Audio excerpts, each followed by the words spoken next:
Good morning, everyone. Welcome to today's hearing. Today we're going to hear more evidence from representative of the Department for Levelling Up, Housing and Communities, as it's now called.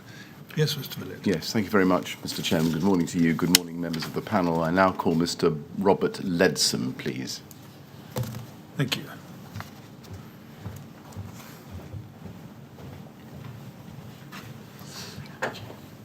Good morning, Mr. Ledsome. Good morning. I understand you're going to make the affirmation. Indeed. Well, the words should be there on the screen in front of you. Would you read them out, please? I do solemnly, sincerely, and truly declare and affirm that the evidence I shall give shall be the truth, the whole truth, and nothing but the truth. Very good. Thank you very much indeed. Do sit down and make yourself comfortable.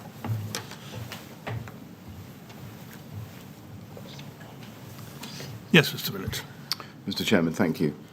Good morning, Mr. Ledsome. Good morning. Can I start by thanking you very much for coming to this public inquiry and assisting us with your evidence? We're very grateful to you.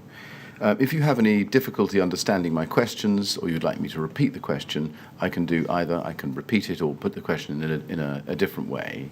We're going to take the usual breaks, morning and afternoon, in the usual way, but if you feel you need a break at any other time, please let us know. Can I ask you also, please, to keep your voice up and speak clearly so that the person who sits to your right, the transcriber, can get down clearly on the transcript what you're saying. And in that respect, please don't shake your head or nod. You have to say no or yes, as the case may be. Yes. All right. Now, you've written us a statement, and that is at CLG 3019465. Can we please have that up? Is that the first page of your statement? It is. And you can see that it bears the date at the top, the 16th of November 2018. Can we please go to page 67, and you'll see a signature there at the foot of the page. Is that your signature? It is. Have you read this statement recently? I have. Can you confirm that its contents are true? Yes. Have you discussed the evidence that you're going to give to this inquiry today and tomorrow with anybody before coming? Only with my legal team. Right. I'm going to start by asking you some questions about your background, your training, and your career history. First, your educational background. What formal qualifications did you have before you took up any civil service role? I had a Bachelor of Arts degree. Bachelor of Arts degree. In what subject? Modern history. Modern history. Do you hold any qualifications that are relevant to fire safety or any other aspect? I'm sorry, no. No. What about any other aspect of the building regulations? No formal qualifications. Construction industry or the built environment more generally? No formal qualifications. Could you tell us a little bit, as briefly as you can, about your professional history before 2007? Sure. So I joined the civil service in 1981, working actually in an unemployment benefit office at the time. I moved to the headquarters of the Department of Employment, as it was then, in 1984, and held a series of roles in the employment department, including a stint in a ministerial office. In 1989, I joined the Health and Safety Executive, which was a non-departmental public body associated with the Department of Employment, worked in the HSE until 2002, at which point I joined a predecessor department of the Department of Levelling Up, Housing and Communities on a loan basis, which was then made permanent later in 2002 and 2003. And since 2002, I've played various roles in DLUC and its predecessor departments. That has included the planning department, work on European funding programs, and work on climate change and sustainable development, which was my role prior to becoming Deputy Director of the Building Regulations and Standards Division in May 2011. Right. Now, if we go to page 3 of your statement, paragraph 8, you say there that from the summer of 2007 yes. Until 2011, you were the Deputy Director for the Climate Change and Sustainable Development Division at MHCLG. Correct. I think DCLG as it had become by that point. I'm sorry. Yes, I think we were then. Yeah. We changed names quite often. Yes. But we can call it the department throughout your evidence because I don't think it changed, at least from 2002 until the end of the matters with which we're concerned. Of course. Now, in paragraph 8, you also say that you led work on climate change and sustainable development, including carbon zero homes policy. You see what you say there? Yes, indeed. You go on to say climate change adaptation, carbon budgets, local carbon framework, zero carbon homes would be delivered through building regulations, which therefore involved some work on the 2010 review of energy performance standards in Part L, conservation of fuel and power, of the building regulations. That's all correct, is it? That's correct, yes. And then paragraph 9, you say that you had no involvement in fire safety issues. I note that I am not a building or fire safety specialist, but am a policy professional. Correct. What is a policy professional? That would mean that I had developed a skill set involved in developing and implementing policy generally, without necessarily that being associated with any specific policy topic. So another way of putting this would be to say that I was a generalist civil servant.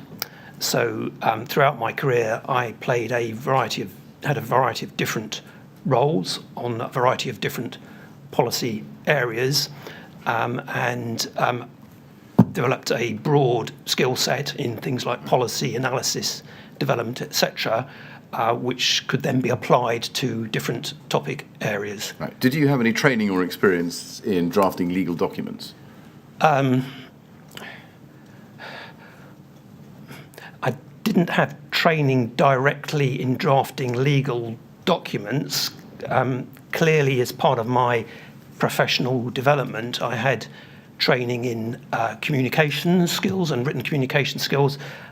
Perhaps if I could just take a step back, I should say that when I moved to the Department of Employment headquarters, I went on to one of the civil service fast stream training courses, and that involved in the early years at least, quite an intensive set of training on policy development and associated skills. So I certainly had training in communication skills, but directly in legal documents, then perhaps not. Right. Now, if we go up to the top of your screen, you'll see you say there, I took over as Deputy Director for the Building Regulations and Standards Division, BSRD, in June 2011 as part of the significant departmental restructuring which took place in 2011 and which from summer 2015 was known as the Building Regulations and Energy Performance Division, BREPD. Now, I assume that's yes. Correct too. And I think you remained in that role until after the fire at Grenfell Tower in June 2017. For a period, yes. Yes. Now, it's that role on which my questions principally are going to focus, specifically between the period June 2011 and June 2017. Okay. But just for completeness, can we go please to the foot of page 3 there, paragraph 10, and you say this. Following the Grenfell Tower fire and the establishment of the Building Safety Programme, now the Building Safety Portfolio in MHCLG, I became joint head of BREPD alongside Offer Stern. Now, Viner. help me. Viner, is it? Viner. Yep. Offer Stern Viner, reporting to Neil O'Connor. And you go on. I took up post as Deputy Director for the Technical Policy Division in the MHCLG Building Safety Portfolio, reporting to Andrew Pattison. Was your move, following the Grenfell Tower fire, to the role of joint head of BREPD a promotion to director level? No. In relation to the post of Deputy Director for the Technical Policy Division to which you moved in June 2018, do you remain in that role today? No, I don't. What is your position at the moment? Well, in June 2019, I took partial retirement from the department, so I now work part-time. At that point, I also regraded to a grade 6, and I now work in the Net Zero Directorate of the department on a part-time basis. Yes, thank you. Now, I want to look at the team, the roles and the responsibilities surrounding you, essentially, in the period 2011 to 2017. Can we go, please, first to page 4 of your statement, paragraph 15, and you set out there your responsibilities. The responsibilities, it says, of BRSD and then the BREPD during the period 2011 to 2018 included A, work on reviews of the building regulations and associated guidance. This would involve the commissioning of research, development of proposals for consultation, including associated impact assessments, management of consultation exercises, and preparation of final regulations and guidance. Oversight of the building control system, including competent persons, schemes, and then C, sponsorship of the Building Regulations Advisory Committee and the Architects Registration Board. That's all correct, is it? That's all correct as the responsibilities of the division. Of the division. And if you go to page 5, 4 and 5, bottom of 4 you say in addition, over to 5 you say, at 16A, as part of the 2011 reorganisation, the Zero Carbon Homes team moved into BRSL from my previous division, so extending the range of responsibilities for the division. And at B, you explained that in 2015, a new team was added to your division's portfolio. Well, now, was that the team responsible for the Energy Performance of Buildings Directive? Correct. The operation, and also the operation of the Energy Performance Certificate system, yes? Correct. Yes, I think that's what you tell us. And was it for that reason that in that year, September 2015, the Building Regulations Division was renamed, becoming the Building Regulations and Energy Performance Division? Correct. In order to reflect those new areas of responsibility? Correct. I follow. Can I then turn to the question of structure and line management? If we go back to page 3, please, paragraph 11, you set it out. Let's just look at that for confirmation purposes. You say, throughout 2011 to 2018, I reported to the director of the directorate within which my team was located. The relevant directors were John Bright, 2011 to 2013, Philip Cox, 2013 to 2014, Sally Randall, 2014 to 2016, Steve Quartermaine, 2016 to September 2017, Neil O'Connor, September 2017 to June 2018, and Andrew Pattison, June 2018 to date. Now, that's 4 different directors during the period June 2011 until the Grenfell Tower fire, isn't it? It is. Yes. And let's go to paragraph 17 of your statement on page 5, 2 pages on, please. And you explain there, and I'm going to summarise this, that in that period, as a result of various reorganisations, the Building Regulations Division moved between a number of different directorates. Yes? Correct. And you list them there, A to E, in paragraph 17. Correct. Now, you've explained at paragraph 9 that you're a policy professional, but not a building or fire safety specialist. Now, as far as you were aware, Mr. Ledsome, was that also true of the 4 directors that you've identified, ending with Steve Quartermaine? So it was certainly true of John Bright, Philip Cox, and Sally Randall. Steve Quartermaine's main responsibility in the department, which he, I can't remember when Steve joined, was as the chief planner. So he had a background in planning, came from a local authority, and I believe that in one of his roles as a senior official in a local authority, his range of responsibilities included the building control department of that local authority, as well as the planning department. So he, in many local authorities, building control and planning will be part of the same group, as it were. And I believe that he was head of a group which had both the building control responsibility and the planning responsibility within it. Right.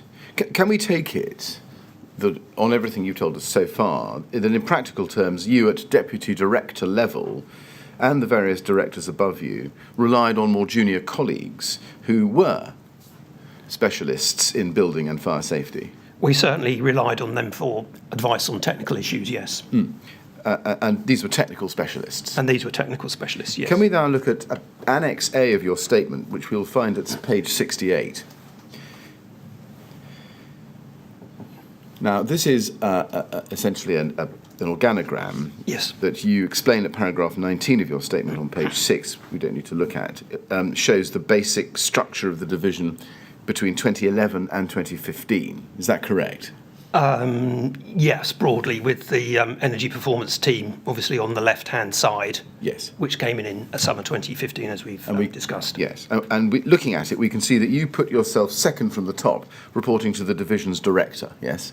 Or to be the director of the relevant directorate, so that the director obviously would have a broader span of responsibilities. Yes, and the directors to fill in the top box would have been were those individuals we've referred to: John Bright, Philip Cox, Sally Randall, and Steve Quartermaine, up to September 2017. Correct. Yes, I see. Now, below you, we can see three boxes: G6 Energy Performance Certificate Team, Other Policy G7s, and G6 Technical Policy Ant Bird / Richard Harrell, yes? Correct. What does G6 mean? So the term or the description of the role for the G6 was as the head of the technical policy team. I mean, it's appreciate it can be quite confusing to try and describe the civil service hierarchy, but previously we defined our roles in terms of grades. Right. So in that, if I can use the term old money, the deputy director would have been a grade 5. So the grade 6 would be the next level down, reporting into a grade 5. So what that meant in practical terms is that the person in that role, and Bird and then Richard Harrell, would have been responsible for managing the technical team, the various technical specialists, portfolio holders, reporting into me. Yes, I see. So is it right, summarising it, that the G6 technical policy lead managed a technical team of various more junior officials? Correct. And that was during the period you were deputy director? Correct. Yes, I see. And I think it's right, isn't it? Confirm for me, please, that the post of G6 technical policy lead was held first by Anthony Bird, until December 2013. Correct. And after that, from January 2014, Richard Harrell until October 2017. Correct. And then Brian Martin after that. Correct. Now, we don't need to look at it, but in your statement at paragraph 19A on page 6, you describe the G6 technical policy lead as a specialist post. Correct. What particular qualifications or experience were required for that role? Firstly, we would be looking for someone with industry experience of some shape or form, so experience of the construction industry, having worked in the construction industry. That would have been the main criterion. We would not have been looking for someone with a specific technical expertise in a specific area. We would have been looking for someone, as I say, with a broad specialist understanding and experience. We would also, though this was a sort of second level criterion, would have been looking for someone who had experience in managing building regulations. So, for example, both Ant Bird and Brian Martin, though not Richard Harrell, had been building control officers in previous existences. So having someone with that sort of enforcement experience was one of the criterion, though, as I say, the main essential criterion was to have an understanding, knowledge and experience of working in the construction industry. Right, I see. Was the G6 technical policy lead expected to have detailed technical knowledge of the building regulations? Well, we would expect them to have a good overall knowledge of the building regulations. Inevitably, I think it is likely that they, depending on their precise background, they would have greater knowledge of a particular part of the building regulations. That was, I think, inevitable. But we would certainly expect them to have had experience across the whole suite of building regulations. So just I'm trying to understand that answer. You say that depending on their precise background, they would have greater knowledge of a particular part of the building regulations. Correct. What background would be required to give them greater knowledge of Part B, for example? So, for example, if they had formal qualifications in fire engineering, right. If they perhaps had previous experience working in an organisation which dealt with fire safety matters, as for examples. Did anybody in the G6 technical policy team under Ant Bird and then later Richard Harrell have any formal qualifications in fire engineering? Well, I know that Anne Bird had formal related qualifications in fire matters. Sorry, I can't recall exactly what his qualifications were, as did Brian Martin. At this particular point in time, I think they were probably the only two members of the team who had formal fire qualifications, though subsequently the department has employed other fire engineers, but that's outside the timeframe of this inquiry. Now, looking at the organogram and going from the G6 technical policy box to the left below it, you can see G7 fire safety technical lead Brian Martin. Correct. Yes. Now, you tell us in your statement, and we don't need to look at it, it's paragraph 22 at page 7, that Brian Martin held the G7 role of fire safety policy lead during the period June 2011 until November 2017, when he was promoted to the G6 role. Is that right? That's correct. I mean, Brian had joined the department and the team before 2011, but he was the G7 technical policy lead when I was the deputy director. Is it right also that the G7 fire safety technical lead, his role, was in turn supported by a number of other G7 staff? Not G7 staff. Oh, I see. So more junior officials. Yes, so those are on the organogram, a senior technical officer, Right, I see. Steve Kelly, and then a senior executive officer, Shane Coulson. Steve having a technical background, he was in fact building control background, and Shane Coulson was a generalist civil servant. I see. And is it right that the G7 fire safety technical lead was a specialist post, but one with a particular focus on building regulations relating to fire safety? It was a specialist post, yes, and it was important, therefore, that person had experience of the building regulations and Part B, Right. clearly. Right. So looking at G7 policy leads on the right-hand side, that would be other aspects of the building regulations, would Correct. it? So Part L, for example. Yes. Right. So the way it worked is that the various different parts of the building regulations, A, K, L, B, would sit in various different boxes, as well as fire safety, all reporting to the G6 technical policy. Correct, and I don't know whether you're going to ask this, but perhaps I should make the point that because of the breadth of the building regulations, parts A to, I think we're up to S now, each of the technical leads would be responsible for more than one part Right. of the building regulations. Yes, I see. I'm going to turn to the building regulations and approved document B. Before I do, Mr. Ledsome, can I just ask you, please, just to slow down a little bit? I know it's tempting to speak fast. I do it myself sometimes, but our transcriber may be having difficulties getting down. My apologies. So just try and slow it down if you wouldn't mind. Thank you. Can we please go to page 38 of your statement, paragraph 145, top of your screen. It says, Brian Martin was G7 for safety technical lead for the period 2011 to October 2017. His post also involved wider responsibilities beyond ADB and fire safety, combustion appliance issues, electrical safety and noise. And if we look at paragraph 149 at the bottom of page 138, it says the G6 head of technical, policy development for fire safety issues. If for some reason it's at the foot of your screen, but policy development for fire safety issues, as for other building regulations issues, was a collective effort involving the technical team, legal input, and analysts.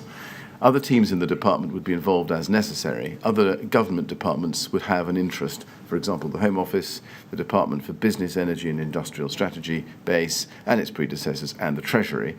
We would seek advice of the Building Regulations Advisory Committee, BRAC, and as noted above, BRAC would usually set up a working group to support the work.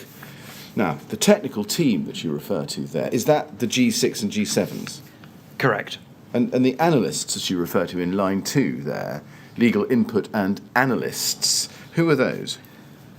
So the legal team obviously was the department's legal department, and there would have been a lawyer or a team of lawyers who were responsible for building regulations as part of their brief, so they would provide us with advice on any legal issues associated with building regulations, and also would advise us to ensure that any changes, for example, that were being proposed to the building regulations were in line with the parent powers of the Building Act, and would indeed draft any amendments to statutory instruments, and would also ensure that any when we made changes to approved documents, that those changes were within the frame of the relevant functional requirements. So that is the legal team. The analysts, I refer to analysts in our the department's analytical division. As I think Mr. Bird explained during his evidence, we were required to produce regulatory impact assessments or impact assessments to support any changes both to regulations and to the approved documents guidance.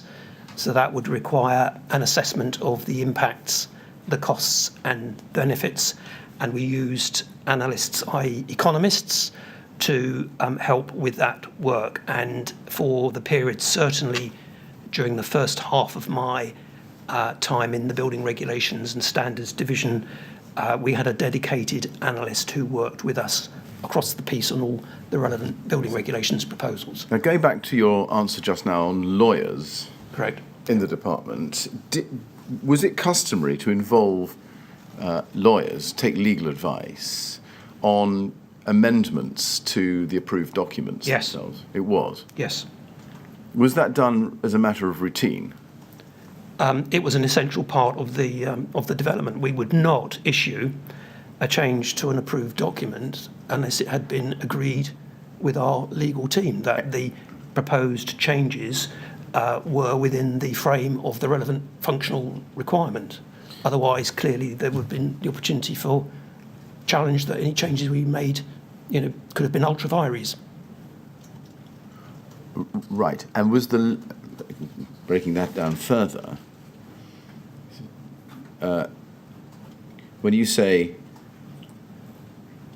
we would not issue a change to an approved document unless it had been agreed with our legal team, does that mean any change, any word? Well, I think all I can do is think back to the changes that were made when I was in charge of the division, and I'm pretty sure that all of those changes, however minor, would have been put to our legal department, even if the answer from the legal department was, actually, you don't need to worry me about this because it is such a minor, inconsequential change. It doesn't need a sort of legal eye crawling all over it to make sure that it's correct and legally accurate, etc. Did you ever come across an instance whereby somebody in your line of management below you made or sought to make a change to an approved document without running it past legal, on the assumption that legal would just send it back and say, don't trouble me with this? I can't recall that. Let's go down, please, to paragraph 151, towards the foot of the page, page 38. And it says this: the G6 Head of Technical Policy would lead on ensuring that proposals were sound technically on oversight and coordination of the projects within the overall technical programme, and representation and stakeholder engagement. The G6 and G7 would take the lead in preparing and presenting proposals to ministers, the G7 supported by the SPTO when in post, and the SEO would normally prepare the first drafts of submissions to ministers. And if we turn the page to page 39, there's a longish paragraph 152, but I'll read it to you. Not having a technical background, I would not be in a position to provide technical advice, but would rely on the technical judgments of the G7, G6 on technical issues, although, of course, I would want to know and understand as far as possible as a layman, in broad terms, the basis for the technical advice provided, and be assured that the advice had a sound basis in evidence, e.g. the right questions had been asked and the right research and people consulted. My role in technical projects was to ensure that the approach taken and outcomes proposed were aligned with departmental objectives and wider government policy, and to help manage the relationships with senior officials in the department, the ministers and other government departments and key external stakeholders. During the period 2011 to 2017, a key consideration was how projects fitted with the government's regulatory policy objectives and the department's priority objectives to boost housing supply. Now, I'd just like to focus, if I can, on the first part of that paragraph in relation to fire safety matters in particular. Do you say that you were not a technical specialist and you relied on those who were? Yes. Yes. But nonetheless, you sought to understand, is this right, enough of the technical detail from a lay perspective so as to be able to give input into the shaping of policy advice?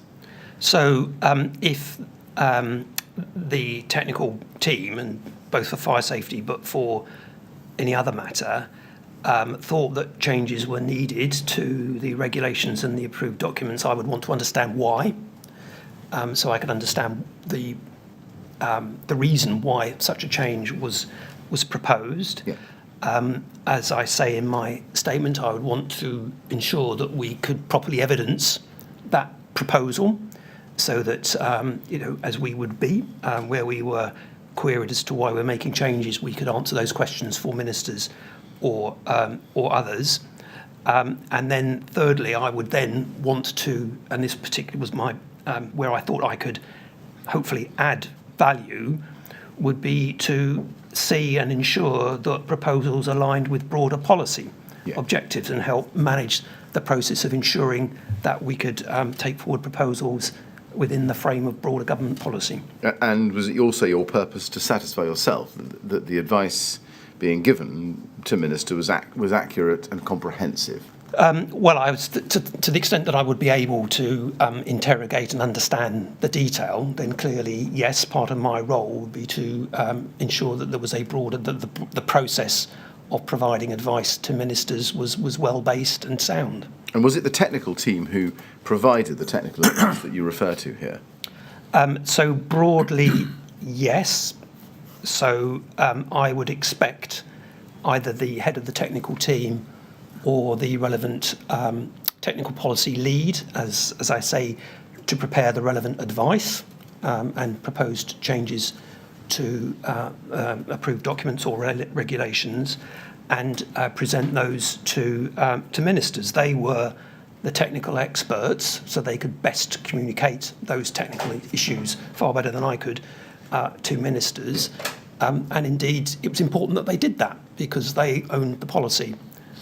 Can we take it then, shortly, that you did not rely unquestioningly on their technical advice, but you interrogated it so far as you could so that you could understand its foundations and verify it? Well, I'm slightly hesitant to use the term verify, because on what basis would I verify? All right, let me try. Satisfy yourself that it had a reasonable foundation in evidence. I think satisfy myself that it had a reasonable foundation would be a better description, yes. Yes. Thank you. Did you come to a position at any time from which you were able, as well as understanding technical fire safety advice being provided by the technical team, to challenge that advice, question it? Not in terms of the detail. In terms of the outputs, the conclusions?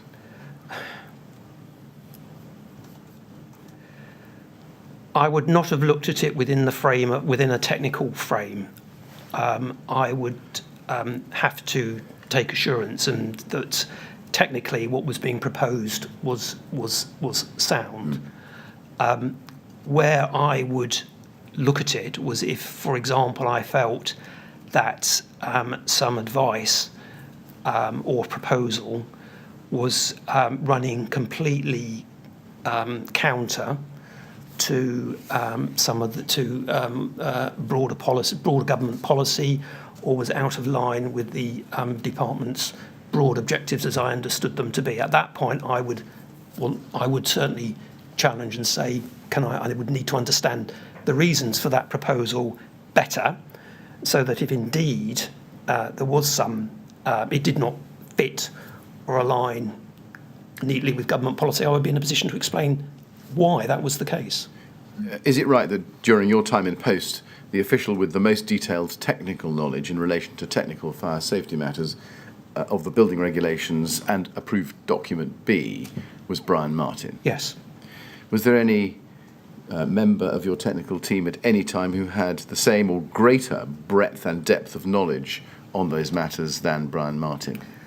Well, I would hesitate to sort of set Brian Martin against Anthony Bird, but Anthony Bird, as you discussed with him, was in effect Brian's predecessor in that fire safety professional role at that level, and had a background in fire safety matters. So, with both Anthony Bird and Brian Martin, there was a good opportunity at for the period of time that they worked together for that sort of challenge and quality assurance of technical issues. Do you recall any occasion on which any member of the technical team, or indeed you, challenged or disagreed with any information or any interpretation or any advice provided by Brian Martin on any technical aspect of fire safety? Gosh. I don't think I did. I'm sure I did not. Whether it would have happened from others, I don't know. I mean, Brian, I'm sure there would have been discussions within the team, so there may well have been some dialogue between individual team members. But you can't recall an occasion? But I can't recall an occasion, no. Now, can we assume that you were familiar with the broad division of the functional requirements within Part B? In very broad terms, yes. In very broad terms. I mean, were you aware that B1 dealt with means of escape, B2 with internal fire spread, B3 structure, internal fire spread, and particularly B4 external fire spread? I would have been aware of the broad division of the Right. functional requirements or the sub-requirements, yes. And would you have been aware of the basic architecture of the building regulations and their relationship with the approved documents? Yes. Were you, did you ever come to examine the functional requirement B4.1 in any detail? No. Did you read approved document B in any particular respect during your time in post? Well, I draw a distinction between pre-Grenfell and post-Grenfell. Well, up to June 2017. Yes. So up until pre-Grenfell, no, I did not read Right. the relevant sections of the approved document B in detail. So I think it would follow, therefore, that there were no particular parts of approved document B with which you were more familiar than others. You weren't familiar with any of it. Is that a fair summary? I think it's a reasonably fair summary. I could only imagine that I might have known a little bit more, for example, about the provisions on sprinklers, because that was an ongoing issue. But that would be it, I would think. Were you at all familiar, and I think on the basis of your last answer, the answer is no, but let me just try it. Were you at all familiar with the provisions in approved document B addressing external fire spread in buildings over 18 metres in height? Not until after Grenfell. Let's look at the building regulations. Can we please go to CLG 1607? Now, this is the 2006 edition, published in April 2007, and if we can go in it, please, to page 93, we will see there, and if we can have, thank you, we can see there the requirement, and as it says underneath that, this is taken from Part B of Schedule 1 to the Building Regulations 2000 as amended. And there's obviously a prehistory of amendments to this, yes, to the regulation, but also to the approved documents. And underneath that we have the requirement, which is the regulation itself, external fire spread, B4.1. The external walls of the building shall adequately resist the spread of fire over the walls and from one building to another, having regard to the height, use, and position of the building. Yes? Yes. Now, were you familiar with that regulation at any time you were in your senior post? Well, I would have been aware of it in broad terms. I'm familiar, maybe pushing it a bit. Right. Did you have an understanding in the period from June 2011 onwards of the meaning of the words shall adequately resist? So I would have interpreted this and would have thought about this in terms of a functional requirement or a goal-setting requirement, which is a similar term, which had been sets out something that needs to be achieved, i.e. the resistance of the spread of fire, recognises that that probably cannot be an absolute requirement in all cases, just because otherwise, it would just be impossible to implement or enforce, and therefore a word like adequately is inserted to recognise that fact, with the subsequent performance statements in the approved document and the detailed guidance giving the view of what adequately meant in particular circumstances.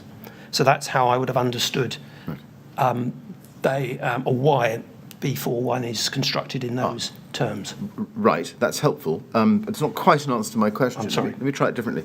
What did you ever consciously, subjectively, look at the words shall adequately resist the spread of fire and form a view about what that meant? I can't say that I would have consciously looked at it, certainly pre-Grenfell. If I had looked at it, I would have probably reached the view that I've just tried to explain as to why the requirement is framed in those terms. Right, but the reason why the requirement is framed in those terms is one thing. What adequately means is another, I would suggest to you. Did you ever think to yourself, what are the parameters of adequacy in this context? So I would not have thought about what the parameters were of adequacy in this context, though obviously the final clause there referencing height, use and position gives some indication of what parameters of adequacy might need to encompass. However, I would be looking at this in the context of the relationship between the regulations and the approved document. So therefore, the purpose of the approved document is to give guidance on compliance, and therefore guidance on compliance with a qualified provision in these circumstances would mean guidance on what would be, or what the Secretary of State would regard as adequate in particular specific circumstances. So was it your understanding that if the guidance in the approved document, in this case ADB, was followed, the person carrying out the work under the building regulations would have satisfied the requirement that the building shall adequately resist the spread of fire? Could satisfy, right, because of course, as Section 7 of the Building Act sets out, following approved document guidance doesn't give an absolute guarantee of compliance. It's evidence that can be taken into account of negative liability if an action was taken against the duty holder. So that's the first point. The second point is that the approved document system always allowed for alternative approaches directly in relation to ADB, for example, so different routes to compliance. And that was something you understood at the time? That was something I understood, yes. And you understood that as generic to the architecture of the relationship between the building regulations and the approved documents? So I understood that in generically, and I was not aware of any situations, I'm trying to recall now, or any parts of the building regulations where that relationship did not hold. Now, can we then go to page 95 of this document and the very last paragraph in the right-hand column, where we can see right at the foot of the page, external surfaces. Yes. And paragraph or section 12.6, and I'll just read it to you. The external surfaces of walls should meet, over the page, the provisions in diagram 40. Now, it's a section of the guidance with which we here are very familiar, but you may be less familiar. Were you familiar with that paragraph at any time before the fire at Grenfell Tower? I don't think I would have been, no. Can we turn the page, please, to a diagram? This is diagram 40, which bears a heading, Provisions for External Surfaces or Walls. We have heard evidence from witnesses to say that the word "or" there was a typographical error for "of." But looking at the document on the screen, is that a document with which you were familiar or had even looked at any time before the Grenfell Tower? Well, I would not have been familiar with it. I can't recall whether I might have glanced at it, looked at it at some point during my period, but I would not pretend to be familiar with it. In the same period, did you have any understanding of the term National Class Naught? Not in a technical sense, no. In any sense? It may well have been mentioned to me as part of a way of classifying the performance of materials or elements of materials in fires, but I would not pretend to have had a detailed understanding of Class Naught. No. If somebody had said to you at the time, it's got Class Naught, a product has Class Naught, or it's achieved Class Naught, what would you have understood by that? I would have understood that it achieved a certain level of performance in relation to the particular aspects of performance which Class Naught sought to elucidate. What would it signify? What to you would the achievement of Class Naught signify? Well, I would have had to answer that question, I would have wanted obviously to go back to precisely how Class Naught was used or expressed. So if I had been asked that question, that, to my mind, for me to be able to understand and provide an answer to that, then I would have needed to have gone back to approved document B, looked at diagram 40, looked at section 12, looked at the definition of Class Naught, which is elsewhere in approved document B. Having said all of that, I would have been very loath. In fact, I don't think I would have sought to give an opinion about Class Naught without taking further advice, because I would not want to. Yes. No, I understand that entirely. What I'm really seeking to get at is whether the phrase Class Naught signified anything to you. Did it mean a particular thing? Or did you just regard it as a classification? I think I would have regarded it as part of a general classification system or process that helped understand the performance of materials.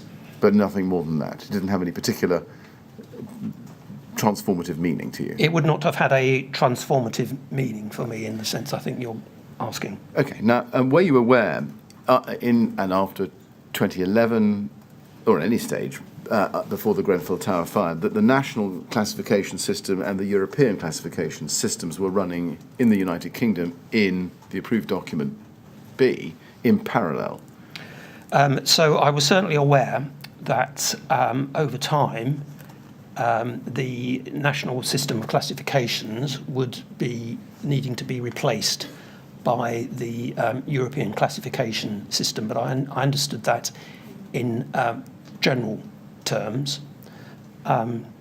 So, for example, I did understand that the changes made to ADB in 2012, I think the 2013 changes, which were internal linings, moved from a national system to the European system. So I understood that the concept of moving from a national system to a European system was needing to happen. I understood also that there would need to be a transitional period, so there would be a period of dual running, for example. And did you also know that even after 2013, diagram 40 here on the screen continued to offer an alternative classification for buildings exceeding 18 metres in height, namely either Class Naught, National Class, or Class B, S3, D2, or better, European Class? Well, I can certainly see that now. Yeah, but did you know it at the time? I probably would not have known it at the time. All right.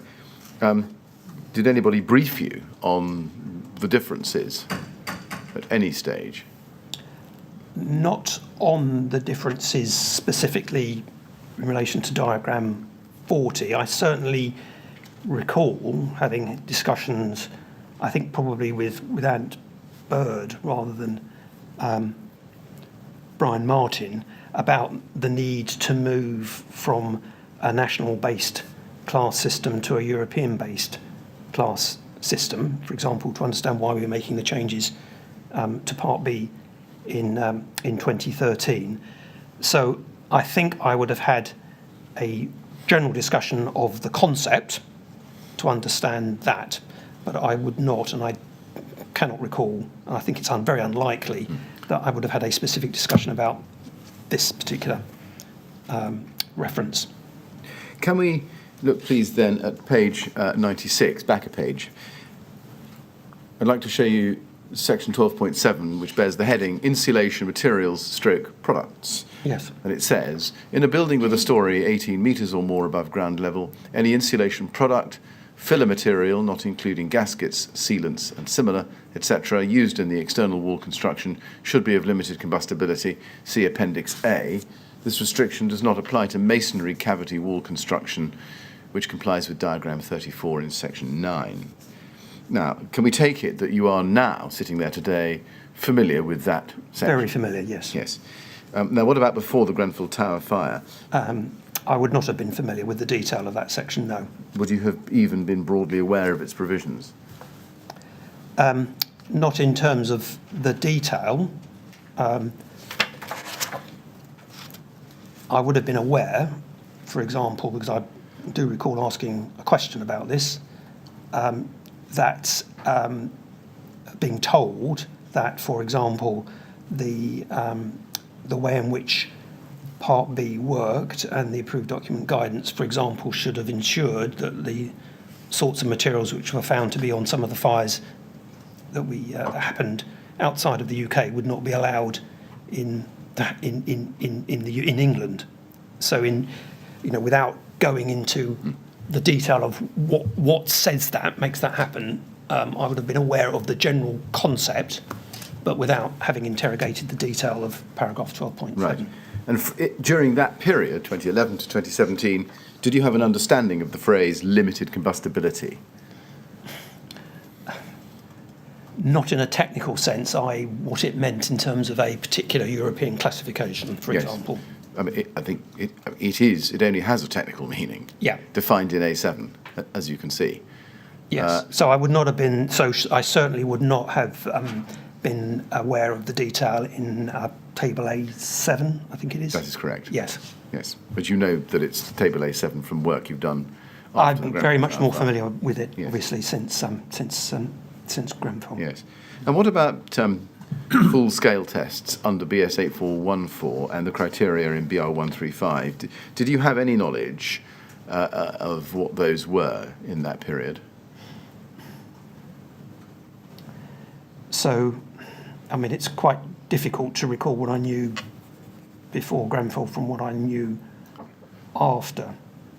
Well, let me try it differently. When did you first discover that there was such a thing as a full-scale test under the British standard to a criterion published by the BRE, doesn't matter about the numbers, which provided an alternative route to compliance with the guidance?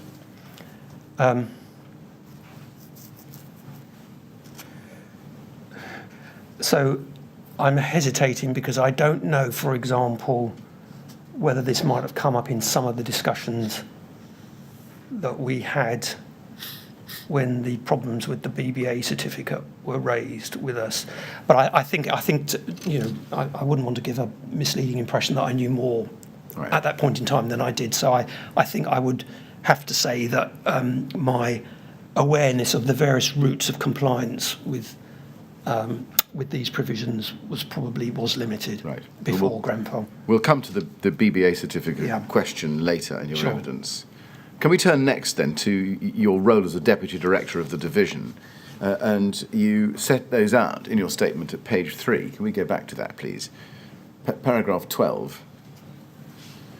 And you say at the foot of the page there, my functions as the Deputy Director include strategic oversight and leadership of the development of advice and policy proposals for ministers in the areas of the Division's responsibilities and leadership of the Division in line with departmental values and corporate policies. B, development and delivery of an appropriate programme of work to deliver on the objectives set by ministers for the Division within the context of the Department's overall budget and work planning requirements. I'm going to pause there.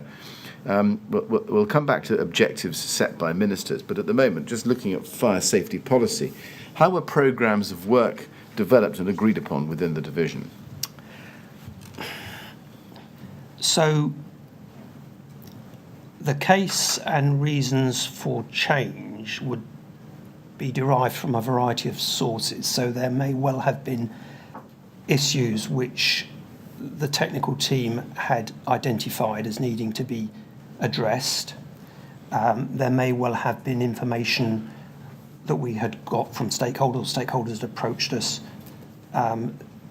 suggesting changes. So that would go into a process of working out an overall programme of changes to approved documents or the regulations. So that was in sort of general how we would, well, first of all, sorry, I'm being a bit waffly here. We would identify whether there was a need for change or an issue. Right. We would then look and see, well, actually, what does that actually mean in practice? Is that something, for example, that is going to need a full-scale review of the relevant approved document, or is it something that we can deal with in some other way? Once we got to that position, then it was part of my job, working primarily with the relevant head of the technical team, to develop a proposition to say that we needed to do X, Y, and Z within this particular time frame that would go into the overall, well, firstly, the directorates, go into the division's plan of work, then into the directorate's business planning programme, and then ultimately need to be agreed and signed off with ministers and with the and be incorporated within the department's overall programme of work, so that relevant budgets could be allocated, resources made available, etc. And who would instigate these programmes or suggest topics to be included for review, research or change? As I said, that could come from a variety of sources.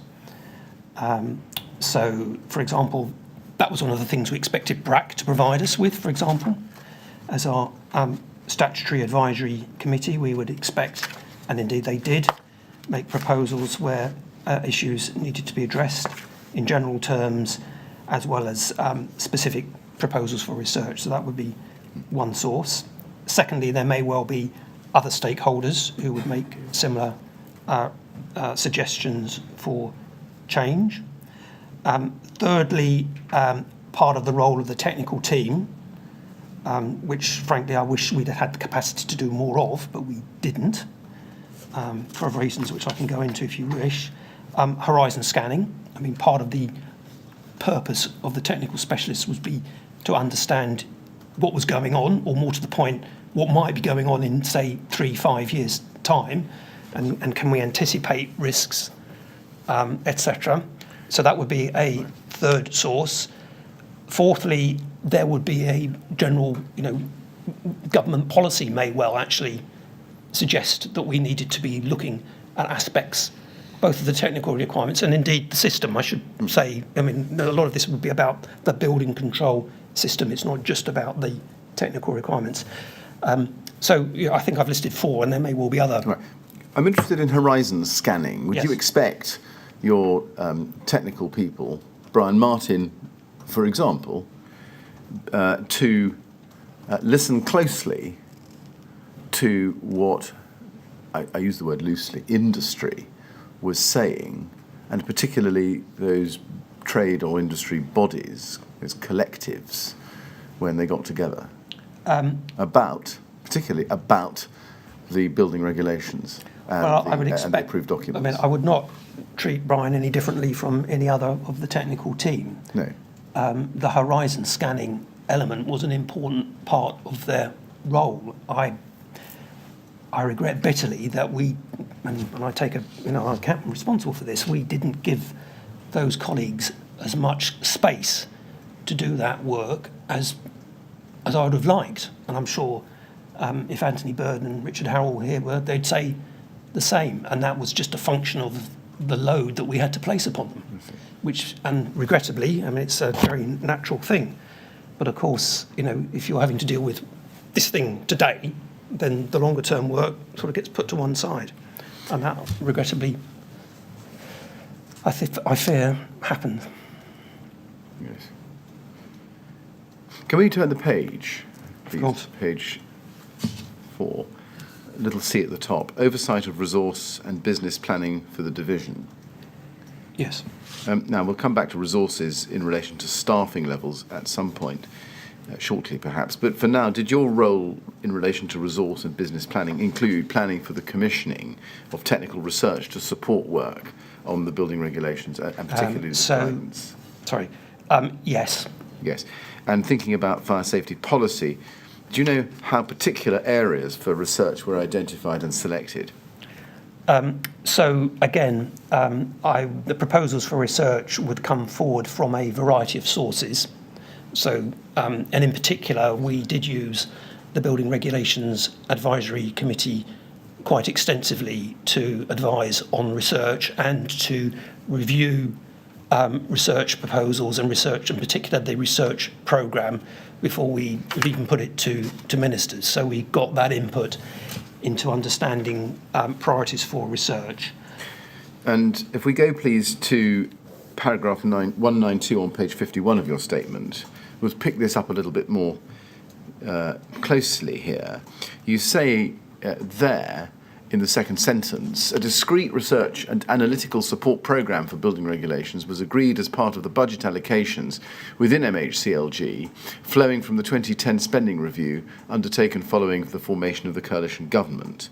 And at 193 you say, the objectives of this programme were to provide research and analytical support for the project to make changes to the building regulations or guidance being taken forward in support of government objectives, and to identify and investigate specific technical issues and risks to determine whether changes needed to be made to the regulations or guidance. Potential issues and risks needing research would be identified, for example, from intelligence gathered by members of the technical team, feedback from industry, and investigations of incidents. The Building Regulations Advisory Committee would advise on potential research topics and priorities. I set out further detail of interactions with BRAC at section 3J.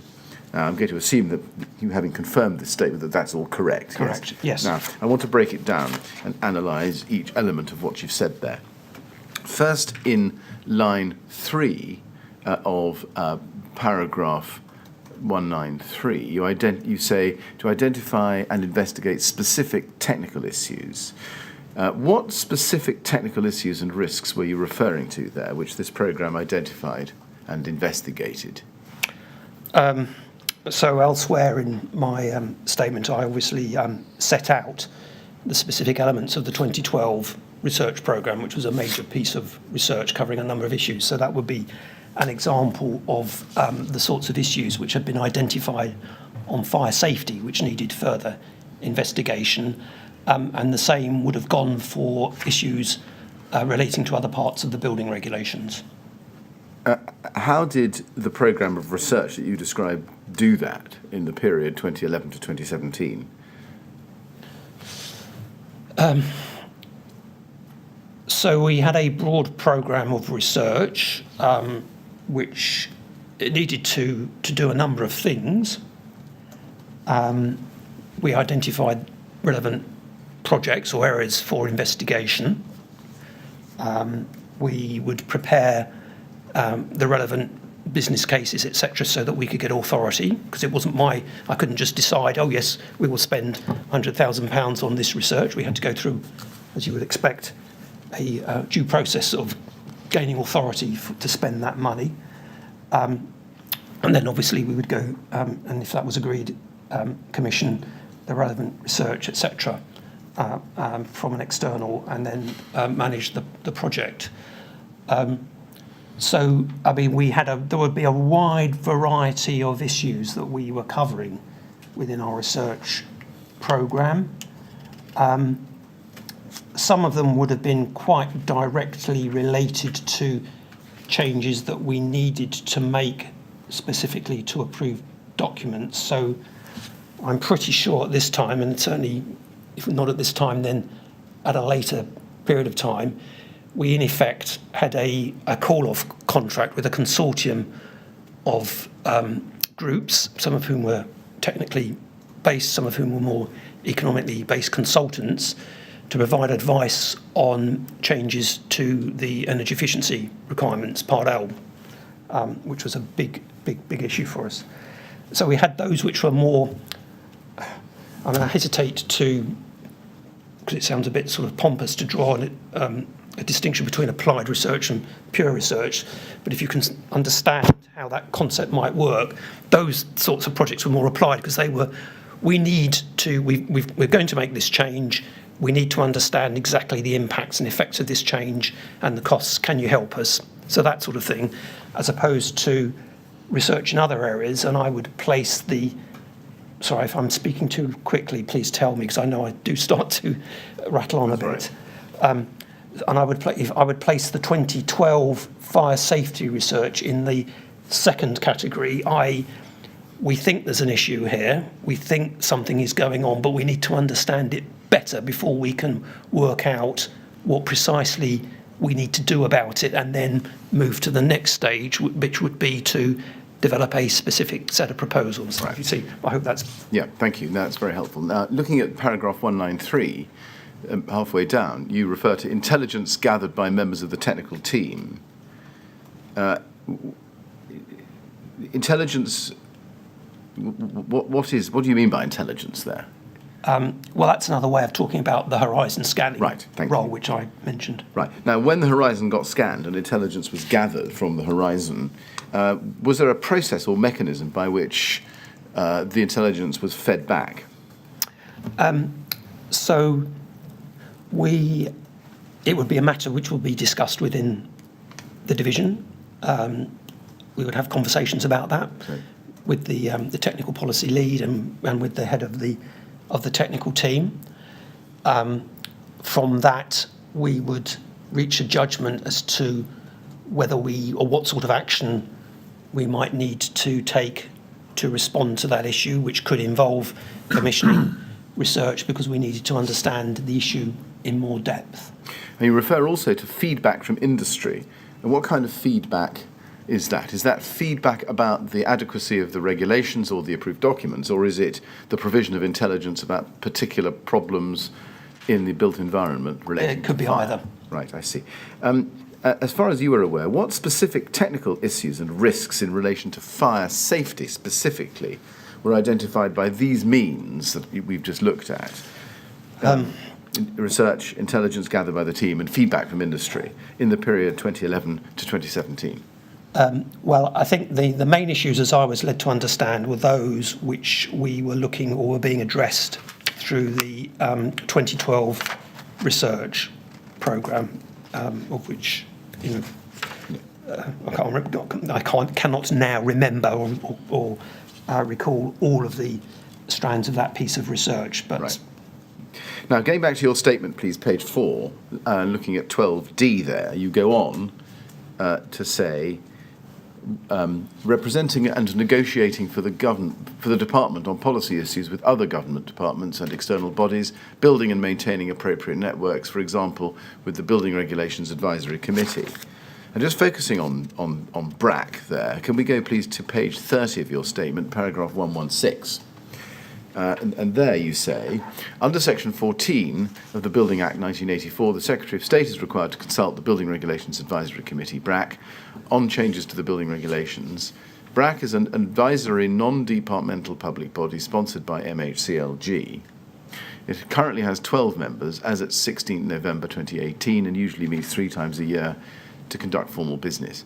A BRAC technical working party would normally be set up to consider proposals for changes to any part of the building regulations and their approved documents. And you go on to say, I set out a detailed account and your attendance. Now, looking at the first sentence of the paragraph I've just read out to you, which is there on the screen, as far as you were aware, was it your understanding that there was a statutory requirement for the Secretary of State to consult BRAC on changes to guidance?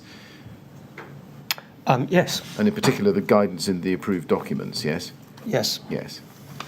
And what was the basis of that understanding? Well, the basis of that understanding was set out in Section 14 of the Building Act. Right. And how were members of BRAC appointed? So they would be appointed following the relevant process at the time, for public appointments. Right. And who appointed them? Who was responsible for appointing them? Well, ultimately, they would be appointed by the Secretary of State, usually on the advice of the junior minister.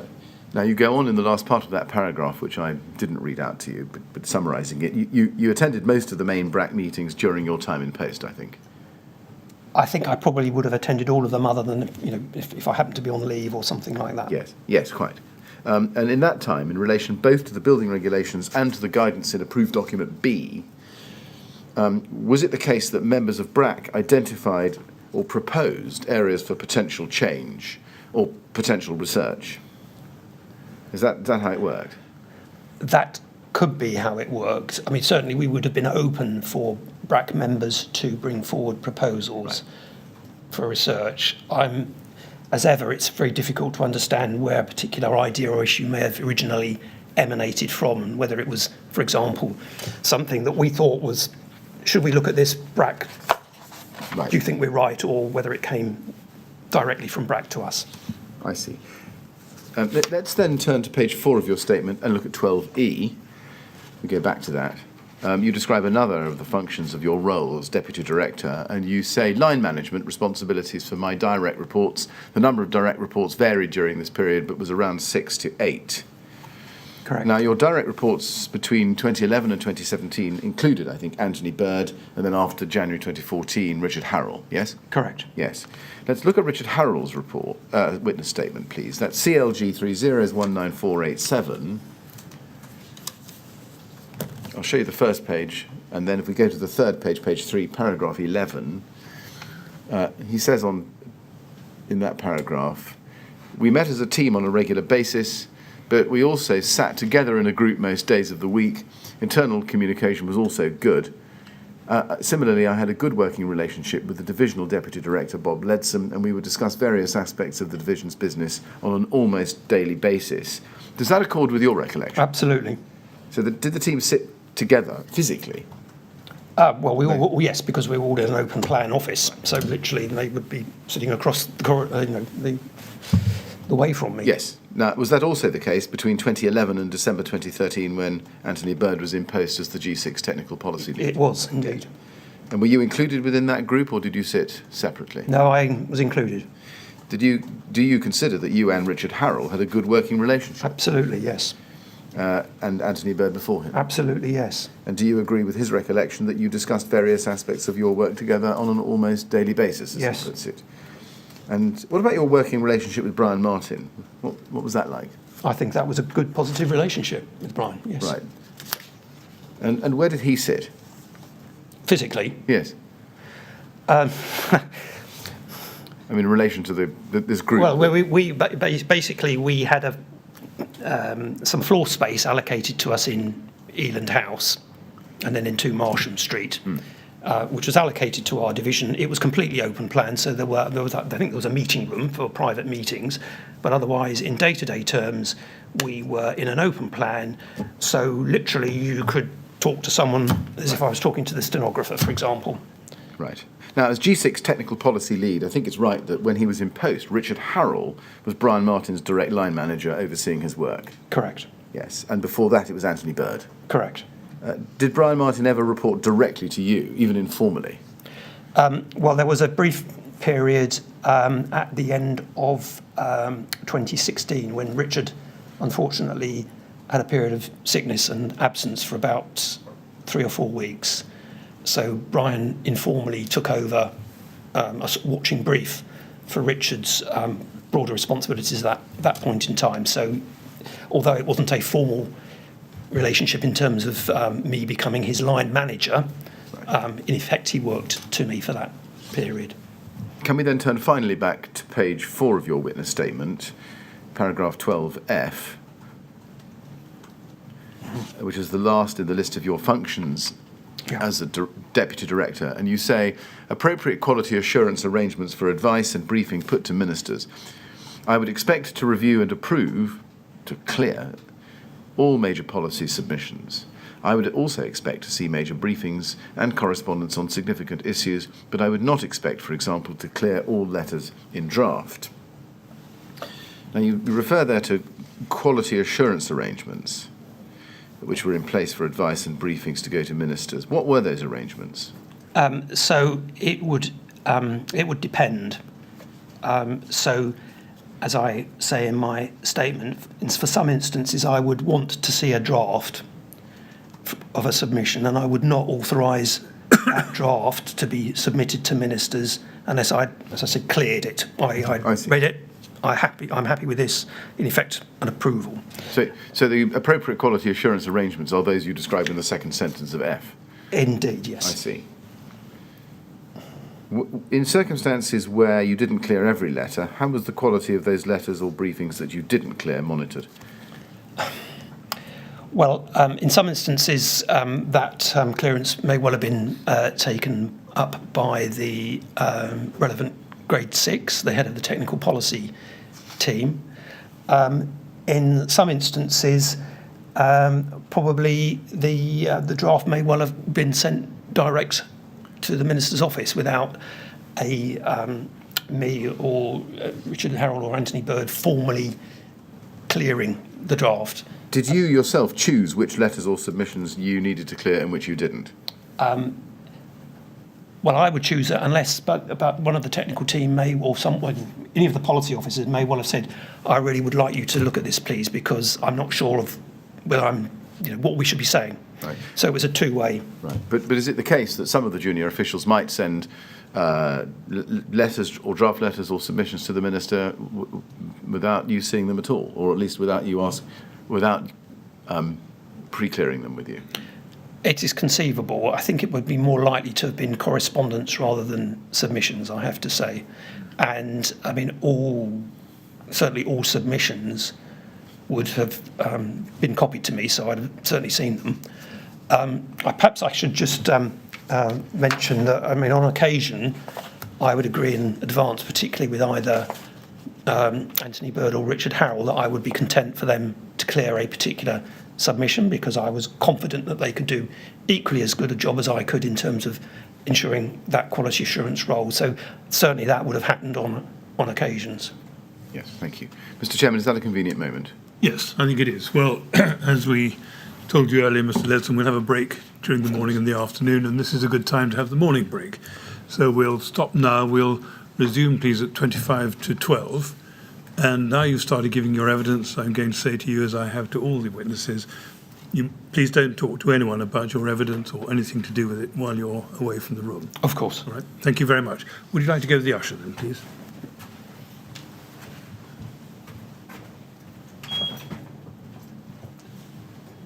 Thank you. 25 to 12, please. Okay.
Would you ask Mr. Ledsome to come back in, please?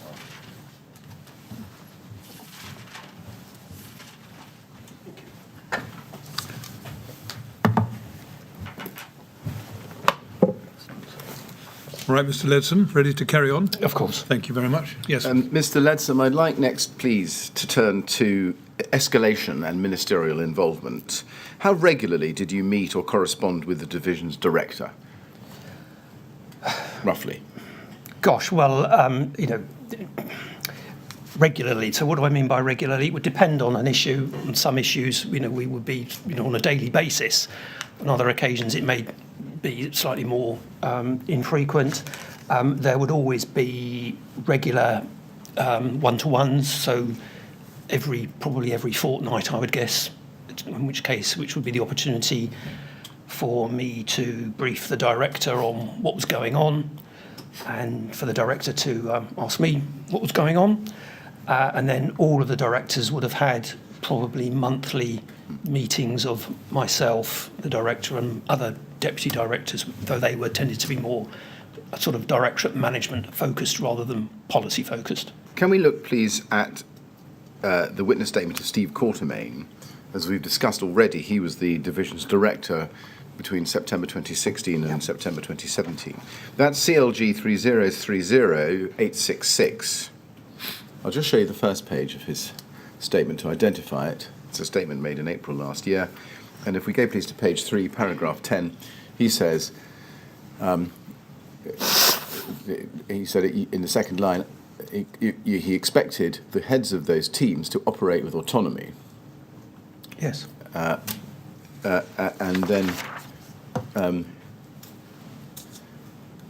he says, providing accountability through regular one-to-one meetings. Thus, I relied on the managers running those teams to manage the teams on a day-to-day basis, escalating issues to me as appropriate. Does that align with your own recollection, first of Steve Quartermaine's methods? Yes. And secondly, is that consistent with the relationship between you and his predecessors? Broadly, yes. I mean, naturally, some directors might operate slightly differently. So some directors might have a bit more involvement in particular issues. Yes, I see. But on the whole, was it the case that under John Bright, Philip Cox, and Sally Randall, you were expected to lead your team on a day-to-day basis and to escalate particular matters to the director only when necessary? Absolutely. Yeah. Let's look at your statement now, please. Back to that, page 38, paragraph 150. And you say there, the individuals set out above who had the leading roles for fire safety aspects of the building regulations and ADB would of course have contributed to relevant decisions or submissions along with a number of others within the team, depending on the specific decision or submission. And then you say, significant issues might be discussed with more senior officers, directors or directors general, in email correspondence or meetings. Now, you say significant issues. What would constitute a significant issue which, in your view, would need to be raised with a director or a director general? Where we were proposing to put up a submission with major policy significance, for example, that would be the main example.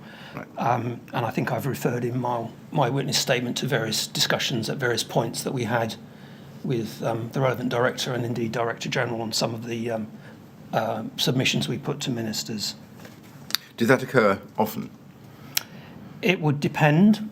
On some occasions and for some things, we would have quite a lot of involvement with the relevant director and Director General. This might take a bit of a digression, but can I produce an example? Because it might help.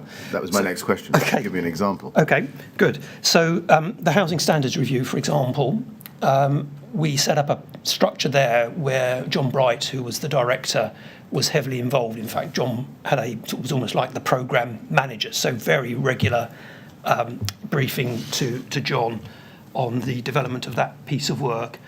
And indeed, given the importance of that at the time, generally, we had a lot of contact with the then Director General, Peter Schofield, on that matter. So that's an example of where a particular issue we would have had a lot of engagement or significant engagement with the Director or Director General.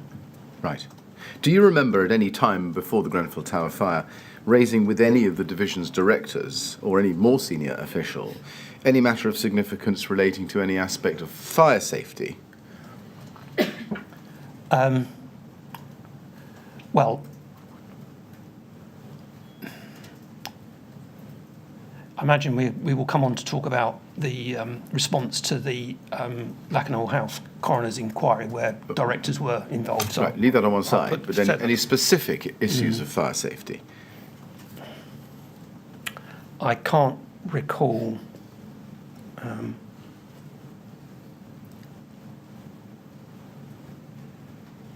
I can't recall. Very well. And what about guidance in the approved document B in particular? I don't recall having any discussions with the directors about approved document B, other than, I'm pretty sure, well, yes, indeed, of course I would. I would have had some discussions with Steve Quartermaine about the review of approved document B at that point in time. Was part of the response to the Lakenhall coroner's? Well, it was, well, obviously Steve was not the director at that point in time, but as we may come on, there were various exchanges that we had with in 2016 around progress, There were. which would have discussed with Steve Quartermaine. They were. We will look at those. But I think other than that, I think the answer is no. I think the answer to that is probably isn't no, yes. Thank you. Now, turning to your interactions with ministers next, it's right, I think, that between 2011 and 2017 there were no fewer than 3 secretaries of state for the department and 5 junior ministers with responsibility for the building regulations. Correct. And I can give you the list, just confirm it with me. First, Eric Pickles, Secretary of State from 2010 to 2015, yes? Correct. And during that time, there were, I think, 3 junior ministers. Andrew Stunnell, now Lord Stunnell, from 2010 to 2012. Then Don Foster, now the Right Honourable Lord Foster of Bath, from 2012 to 2013. And Stephen Williams, 2013 to 2015. Correct. Yeah, and during 2015 to 2017, there were 2 Secretaries of State, Greg Clark in 2015 and Sajid Javid from 2016. Correct. And I think there was James Wharton, now Lord Wharton of Yarm, as a junior minister from 2015 to 16. Correct. And Gavin Barwell, now the Right Honourable Lord Barwell, as junior minister from 2016 to 2017. That's correct, though Lord Barwell's role was he was a Minister of State as opposed to the others who were parliamentary Under-Secretaries of State. And the importance of me making that point is, just as you will be aware, it meant that Lord Barwell had a very, very wide portfolio of responsibilities across housing and planning. Right. Now, in your experience of government, did this list and these dates that I've just given you represent the norm in terms of turnover of junior ministers? It was more rapid than I had probably previously experienced. Right. What processes or systems did your division have in place for ministerial handovers, and particularly for bringing incoming ministers up to speed with the division's work and priority matters relating to the building regulations and guidance? So, can I draw a distinction between a change of ministers, which is as a function of for example, a change of government, or a significant change in the government? So, after 2015, and although it wasn't a change of government, I will actually place the changes consequent to the resignation of David Cameron as Prime Minister in 2016 as the same category, because there was quite a change. Draw a distinction between what happened there and when there might have been a sort of minor reshuffle of ministers. So in those former occasions, there would be a departmental-wide process for providing briefings to the new ministerial team, which obviously would pick up on any relevant manifesto commitments. That would be the top lines. And we, as a division, as with all other divisions in the department, would feed into that process, and we would be asked to provide briefing explain what we did and particular issues which we felt needed to be drawn to the minister's attention, plus of course, and particularly any relevant manifesto commitments. And that was a departmental-wide position. We didn't do anything separately. In the second instance, where there may have been a change on a sort of as a part of a minor reshuffle, there would still be a coordination process across the department, but in those occasions it might be that we would perhaps do a bit more of our own thing.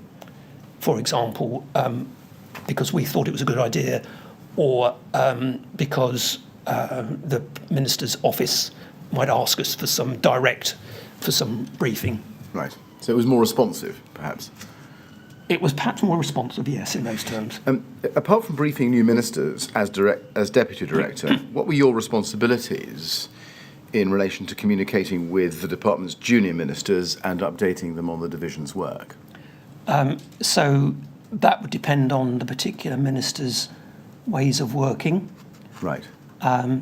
So for some of the ministers, and I think particular Lord Foster was in this category, we had quite regular meetings with him when he would like to talk to us about what was going on. That may well just have been a function of the way he liked to operate, because some ministers obviously prefer to operate by talking to people, others prefer to work from the written word. So it would depend on the nature, on the minister's ways of working, really. So you regularly communicated with Don Foster, but is this right, less regularly with Andrew Stunn or Stephen Williams? On a general basis, for example. I think that's fair. Where there were specific things happening, then obviously the communications would have been more frequent. So if we were reaching particular milestones with a piece of policy work, then the interactions with ministers would likely become more frequent. Do you remember any time before the Grenfell Tower fire in 2017 raising with any of the division's directors or any more senior official any matter of significance in these discussions on fire safety or approved document B, other than perhaps the progress of the review of ADB? I think it probably would have been the progress with the review. Right. Do you recall an occasion on which you or other officials on your team escalated an urgent or highly significant matter directly to a minister, even if through his private office, without reference to the division's director? I cannot recall that. Was it open to you to do that? We could have done that, yes. Right. So there was no prohibition on you alerting a minister to an important or pressing matter? No, that would have been, a matter of judgment. And a judgment which I would have felt was for me to make, or to authorise for my team to make that approach. Yes, thank you. Yes. Let's then turn to a different topic, which is policy. Can we start with your statement, please, at paragraph 29 on page 8. And you say there, during 2011 to 2017, there were two main policy influences on the department's work on building regulations, deregulation and energy efficiency. Now, the two deregulatory policies in operation between 2011 and 2017 were the one-in, one-out policy and the red tape challenge. Is that right? Yes, though, as I refer in tier A B of that paragraph, we were also working within the boundaries of a government commitment which was actually made in the Spending Review 2010 to reduce the burden of regulation on the house builders. So that was separate from and outside of those other two policies which you've mentioned. Right. I'd just like to explore a little bit with you the one-in, one-out policy. Of course. Is it right that that was an administrative policy that operated across government from 2011, as you say, where, in theory, no new regulation could be introduced without a compensating reduction in regulation being made elsewhere? Yes, it was an administrative provision. I'm being slightly hesitant because I do believe that there may have been some legislation introduced, possibly in 2015-16, around this, but I may be misremembering that. So, you are right if Right. you are referring to the Small Business Enterprise and Employment Act 2015. I think that's probably what I mean, yes. Right. Now, if you go, please, in your statement to paragraph 29A, as you say, Yeah. there was no exemption for building regulations from these rules. Is that correct? Correct.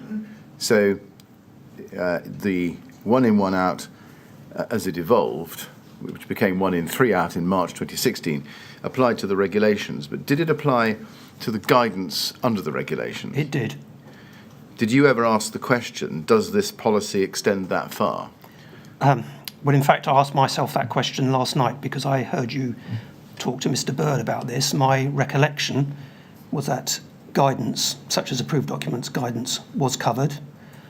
And I looked at the one in, one out methodology statement, which I believe has been disclosed to the inquiry, and it says in there, I'm not sure if this is an exact quote, but it's pretty close, any rule or guidance or failure to comply with which could have a legal effect was within scope.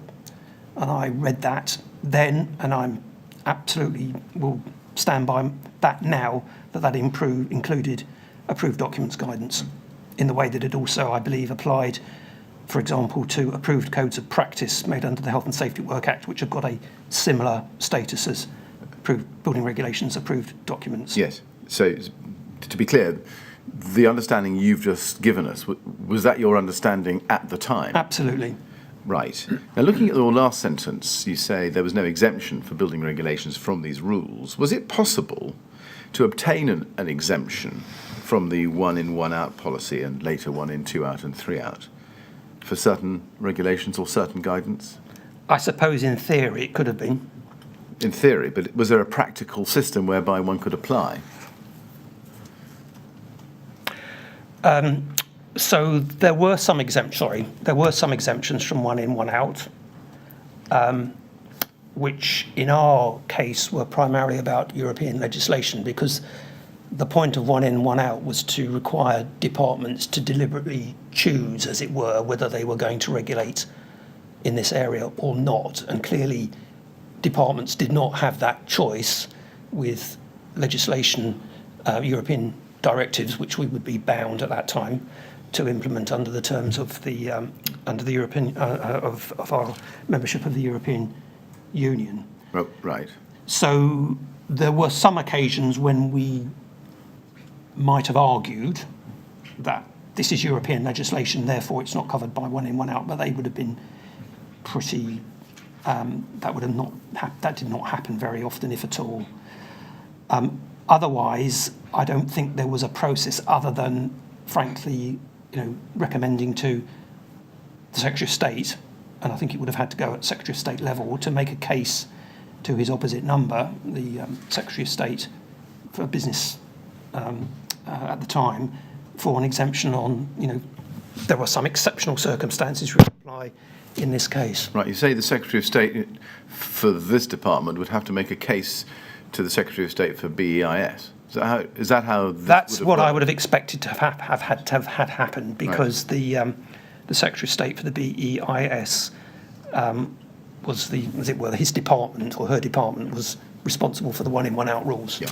Yes. Do you remember, did you or anybody else in your department ever consider even trying to apply for an exemption for the building regulations or the approved documents?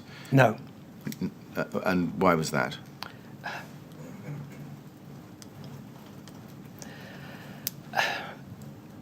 Frankly, I don't think we would have got one. And frankly, there is a judgment which you make in this state as to whether is it a fight worth having. And can we take it, as I can take it shortly, I think, that one in, one out is a shorthand for some principles set out in the Reducing Regulation Committee updates, which we have in the disclosure? Well, sort of saying what you're referring to, I imagine that is the case. It's yes. a cost-benefit comparison analysis. Yes. Yes. Sorry, not quite, because what happened with one in, one out is it looked at the costs So there was something called the net annual equivalent cost to business, or some such, which was the key metric for one in, one out. Yes. The fact that there may be societal benefits as a consequence of the regulation was not something that was taken account of in one in, one out terms. It was the net annual equivalent cost to business, which was the key metric. Right. Now, you say there that there may be societal benefits as a consequence of the regulation. What about the societal disadvantages from not making a change? So, for example, structural safety under regulation, building regulation, Part A, or fire safety under B, both of which concern life safety. Why was it not possible to obtain an exemption from the way in which one in, one out worked for those?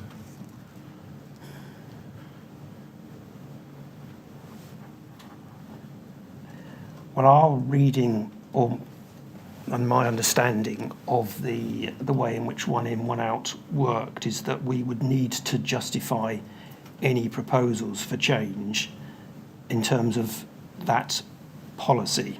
So does that tell us that even if your department had discovered that there were dangerous, life-threatening practices out there as a result of defective or loose regulation that you wanted to tighten, you couldn't do that unless you could make the case for a regulatory benefit based on a cost-benefit analysis? I mean, I can't. That's a hypothetical question, so I don't know. I mean, we could have. Yes, we could have said to ministers, "Do you want to make a change? Because we think we need to do something here. We may not be able to justify it in itself under the one in, one out rules."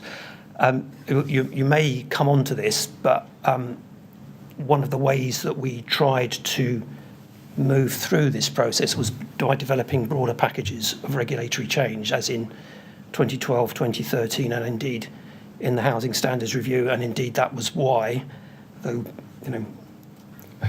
we'll come on to talk about this, why we wrapped up the Part B review in that broader review, because we were thinking if we could get a package of regulatory proposals, some of which would have a cost to business, but some of which would remove cost to business, even if they were in different areas of regulation, then the net effect of that would meet the one in, one out policy. And that was a legitimate approach to take. In the principles which applied, to your knowledge, to which lay under the one in, one out, was there a principle which either required or at least allowed the Secretary of State, ultimately, of the department, to balance life safety as against cost benefit? I cannot recall, and I'm not aware, but I'm happy to be, proven wrong if there is something in the documentation you're referring to which says otherwise. I would be surprised, because I think that we would have identified that and wanted to do something about that.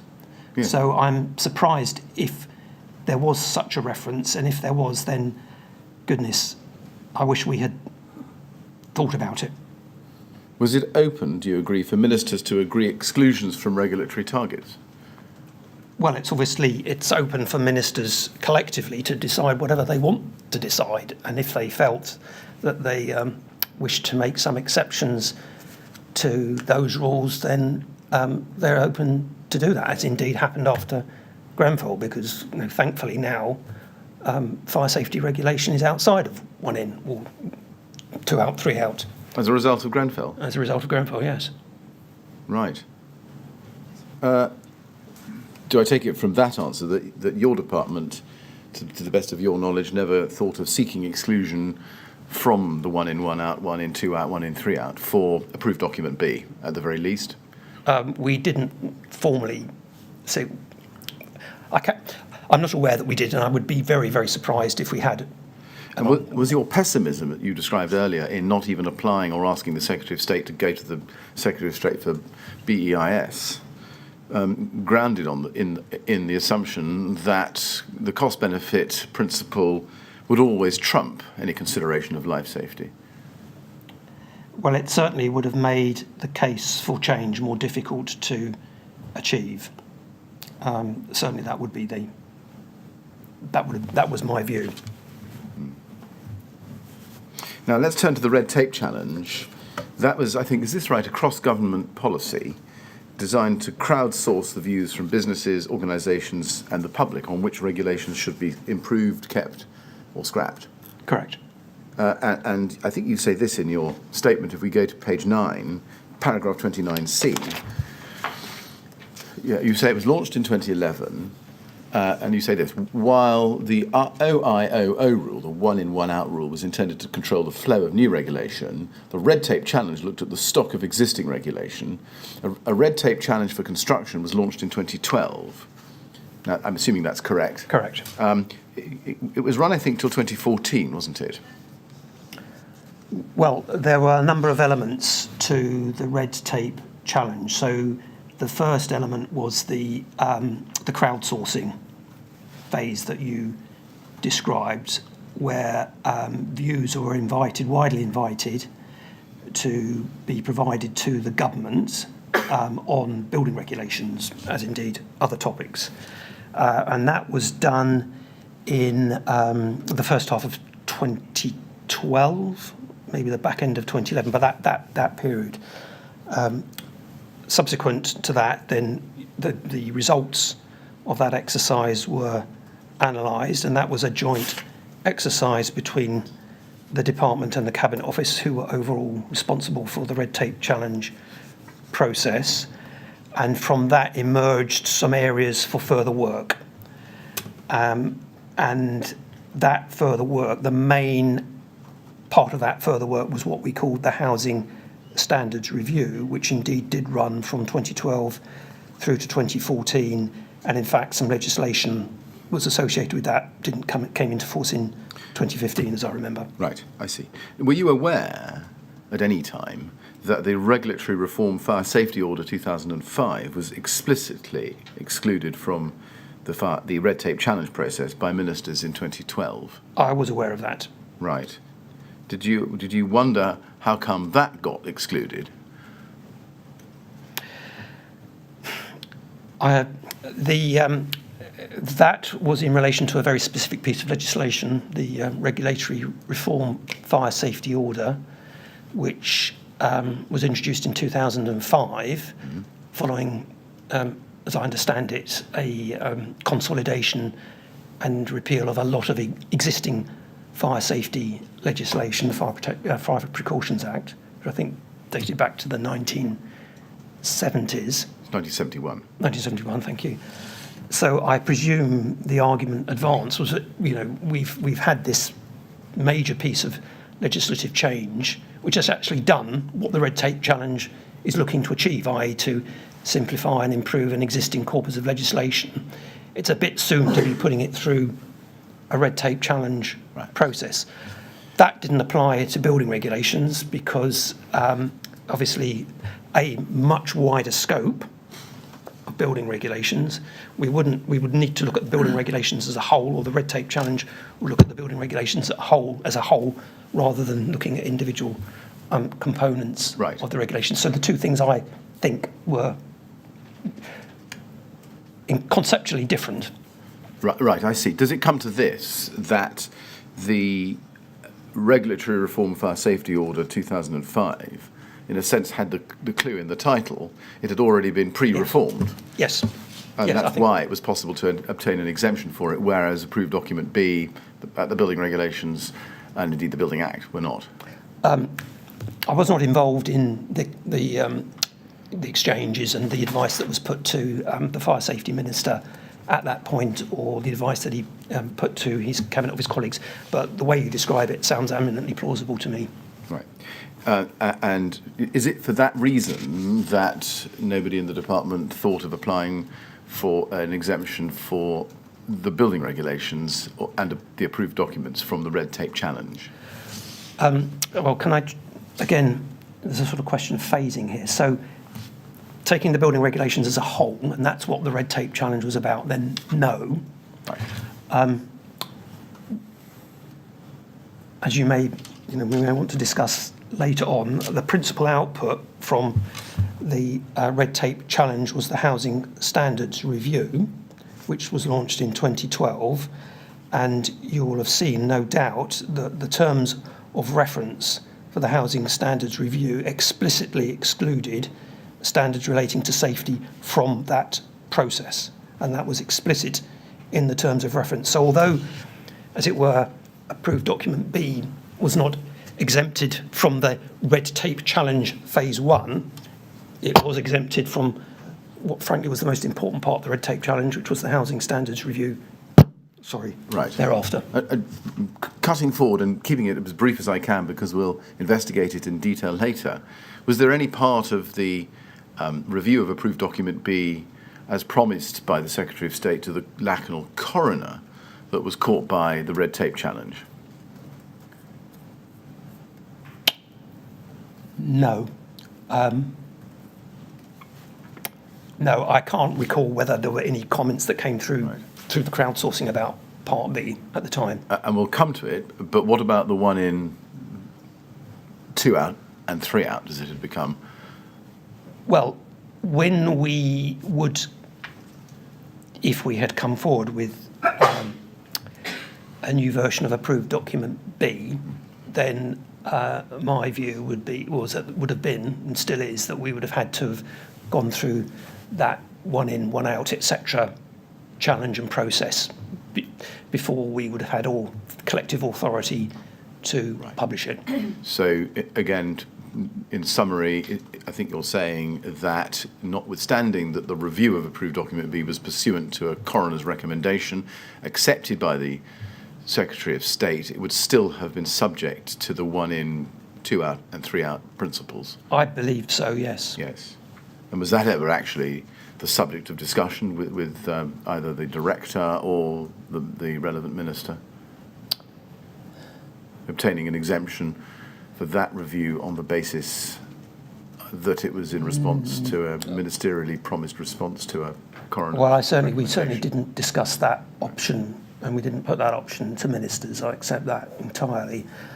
I think, though I cannot recall, it may well have been discussed in general terms with perhaps the director and the director general, as we were particularly working through the review of building, or the building control review of 2015, 16, 17.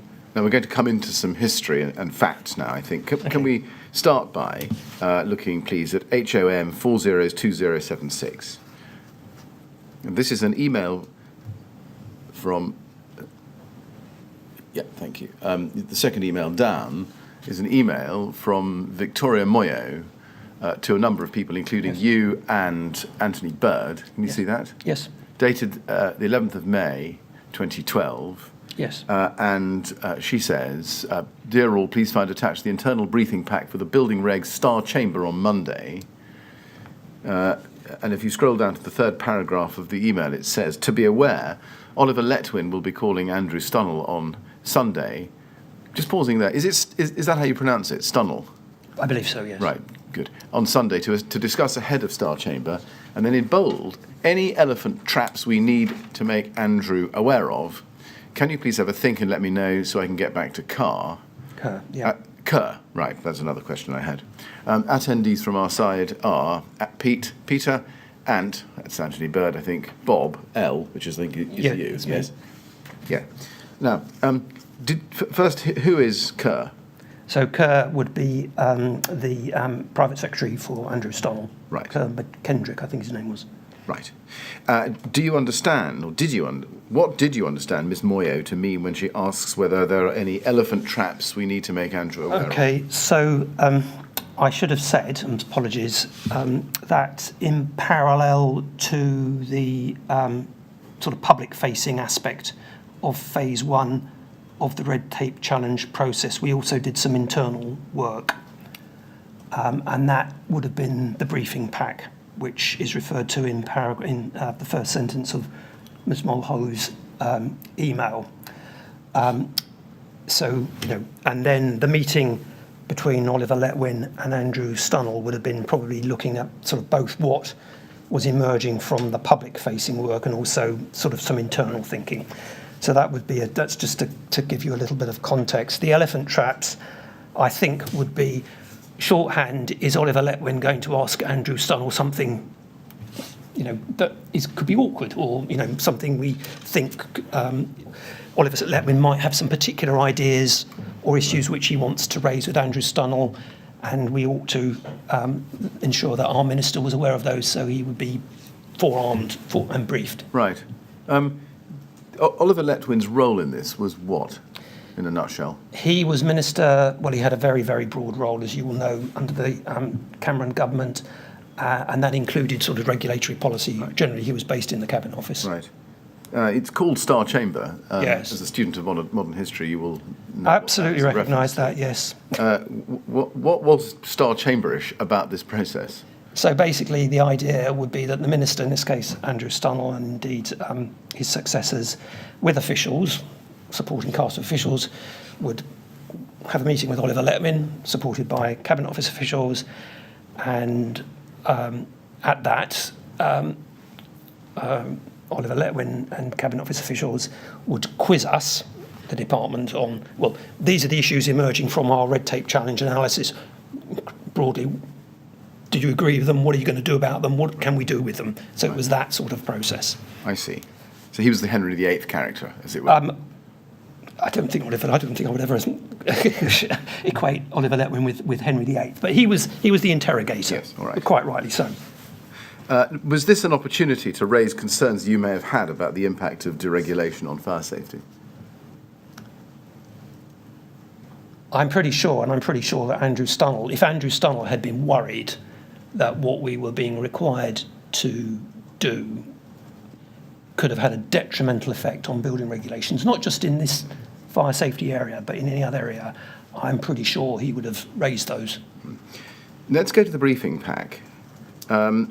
It's at HOM 402080. And if we turn to page 3, we can see the introductory section for the document says this. Yeah. The first sentence, DCLG is a deregulating department. We've reduced regulation in all the areas we're responsible for in the housing and construction theme and are looking for what more can be done. What did you understand was meant by DCLG is a deregulating department? So what that means to me, and the sense that I think that was seeking to get across, is to make it quite clear that we were entering this process with an open mind. We were not a department which says, in crude terms, get your tanks off our lawn type thing. We will approach this. It's an important government policy issue, and we will address this properly and seriously. And actually, we've already done things to show that it's not just we are abiding, as it were, we are addressing the spirit of what the government was seeking to achieve, as well as the letter. As part of that, the reduction in regulation, yes, we had. So, for example, the review that led to the 2012 changes to building regulations and approved documents preceded this, so that we, the department, led by Andrew Stunnell, had already identified areas where we could simplify the regulations, clarify, etc., and indeed remove some provisions. So I think the message I do recall, because we did discuss this, and we discussed not just the substance but how we wanted to present this to Oliver Letwin, was that we were taking this seriously. We've done things, and we're very open to look at what more could be done. I follow. By your answer, were there other departments who were more recalcitrant in the face of the deregulatory policy? I'm sure there were. Right. But this was being put forward as a positive to Mr. Letwin, yes? We wanted to, we thought it would be best to engage in this in a positive way, and our ministers agreed. Yes, I see. Now, it goes on in the next paragraph to say this. However, it is important to remember that the regulations being considered in the housing and construction theme have an important role to play in protecting people, principally in terms of health and safety, but also ensuring vulnerable people are protected. To what extent could, and to what extent did, the department refuse to cull regulation when it was there to protect health and safety? Well, at this stage, we weren't at the stage of culling because we were sort of talking in general terms about, where we might go. But I will refer back to the explicit reference in the terms of reference for the Housing Standards Review, published sometime in autumn 2012, which made explicit that the Housing Standards Review, which otherwise might have involved some deregulation, would not and did not affect standards of safety, would not lead to reduction of standards of safety. So is it a reference to that? I think you're saying that this paragraph refers to that. Well, it doesn't, because this would be produced before the Housing Standards Review terms of reference. But the principle, Right. The principle would have been there. I see. Now, turning to page 4, there's a table. Yeah. And underneath the table, there's a title. Yeah. What else could we scrap or amend? And the next heading down reads, what have we done to deregulate so far? And underneath that it says, a lot of work has been done to deregulate and simplify building regulations in recent years. And then the various heads of work are set out below. Yes. If we go to page 8,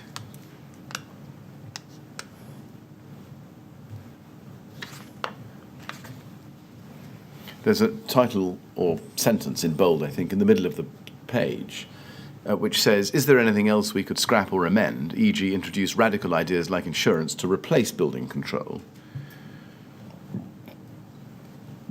Did that focus there cause you any concern, particularly in the light of the significant deregulatory work that the department had already done?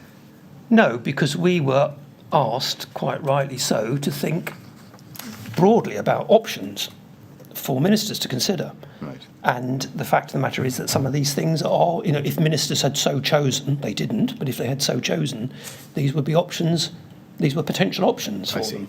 So we were doing a job of providing ministers with the widest range of issues and options for them to think about. Was there any discussion at the time, either within the department or at Star Chamber, about the merits of greater prescription within the building regulations and the approved documents as against the regulatory drive at the time? Probably not. Deregulatory drive? No. No. Right. Let's look at something slightly different, energy efficiency, because that was the second, I think, of the policy influences in respect of the department's work on the building regulations. Correct. That you referred to in your statement at paragraph 29. Now, can we go back to your statement, please, at page 9 and look at paragraph 30? You say there, the key contextual aspects of energy efficiency policy were, and then you set them out in 5 sub-paragraphs. The first is the coalition government statement in May 2010, we will require continuous improvements to the energy efficiency of new housing. B, the carbon budget targets introduced by the Climate Change Act 2008. C, the Green Deal policy of the coalition government and the obligations on energy companies to fund energy efficiency improvements. D, the implementation of the Energy Performance of Buildings Directive 2010, which had to be transposed into UK law by the end of 2012. And E, the zero carbon homes policy inherited from the Labour government, which the coalition government decided to take forward. Is it right that these policies here and the implementation of the 2010 directive that you refer to required extra regulation, particularly in respect of Part L of the approved documents? Yes. Yes. Now, let's then go to CLG 30's 35373. This is a submission Yes. from Victoria Moyo, who is the strategic analysis team head, to the Secretary of State, cleared by Andrea Lee, dated 2nd of May 2012. And the title is Red Tape Challenge, Housing and Construction Propositions Star Chamber. And if we look at item 3, there's the recommendation, clearing the propositions paper, and the position DCLG will take at the Star Chamber on the 14th of May. And then considerations under paragraph 5. Can you see that? Yes. And it says this: the propositions paper sets out the department's position and will inform discussion at the Star Chamber. Ministers saw a draft on 24th of April, and the draft at Annex A has been revised to reflect their feedback. The paper is largely unchanged from the previous version. We've managed to strengthen our deregulatory package because of the department's obligation to bring in regulations which will affect the energy performance for buildings directive by July 2012. This will be an opportunity to revoke all of the existing regulations and produce a single consolidated list. Now, you say in paragraph 32 of your statement, and I don't think we need to get back to it, on page 10, that the department's approach was to develop packages of regulatory changes to provide a balance of deregulation to offset extra regulation. Correct. Yes.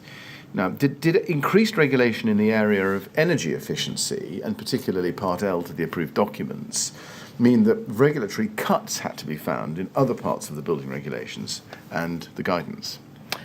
Yes.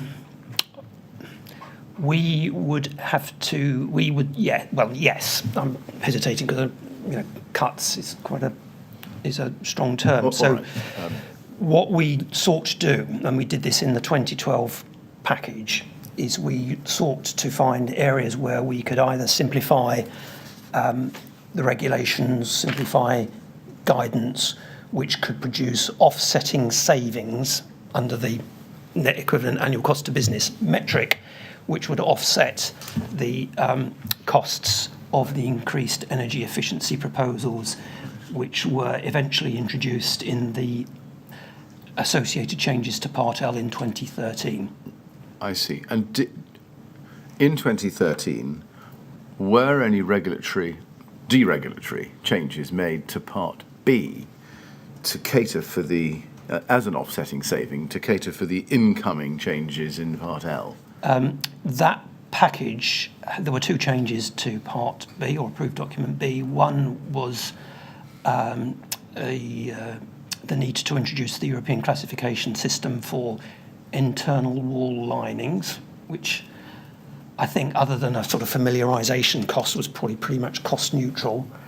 And then the second was some changes to the guidance on lighting, which I believe we felt could be made because perhaps the existing requirement was unnecessarily onerous, and that would have resulted in some small-scale changes, small-scale benefits. But the introduction of the Euro classifications for internal wall linings was one that had to be made, isn't it? Yes, it was. Because it was in response to a you're quite right. And then, if it had come to it, then we could have argued that that was a European requirement and therefore was outside of the one in, one out rules as they were then. Yeah, but would it be right also that the spirit of the need to find offsetting savings in order to cater for the new Part L regulations on a continuing basis would have influenced the way in which the review of approved document B was progressed after 2013? Well, I'm not going to say that there was a direct relationship between the work we did on Part L and the work we did on Part B, because I don't believe there was. But certainly the changes that we were proposing to make to Part L under the regulatory policy would have, as you say, quite rightly so, required offsetting regulatory savings elsewhere. That would have been a huge issue, frankly, if the zero carbon homes policy had actually finally been implemented, but a decision which we may want to discuss was taken by the Conservative government in 2015 to halt that, because that really would have involved very high costs to industry. Well, did you? Yes, and it leads to this question. Were you aware at the time, after the introduction of one in, one out, and then the red tape challenge, of any tension or conflict between increasing new regulations in Part L, energy efficiency, on the one hand, and the consequent need to make offsetting strategic savings in approved document B or other parts of the building regulations and guidance to do with life safety? Well, of course, there was a balance to be achieved, and that was difficult. That would have been difficult. And it wouldn't, we would have been looking for savings where we could. Doing things which might have looked at the relevant standards. I have to say that we would not have been, our first port of call would not have been life safety issues. We would have, the building regulations covers a wide variety of issues, and we would have been looking at areas which certainly would not have had a potential life safety disbenefit. I mean, that would just not have been right. So we'd have been looking at other areas, as we did in the work we did in the Housing Standards Review, where we looked at a whole variety of areas, but not fire safety. Now, against that background, I want to turn to a different topic. 2013 and the changes to the to approved document B. Yes. Can we start with your statement, please, and go to page 10, paragraph 33?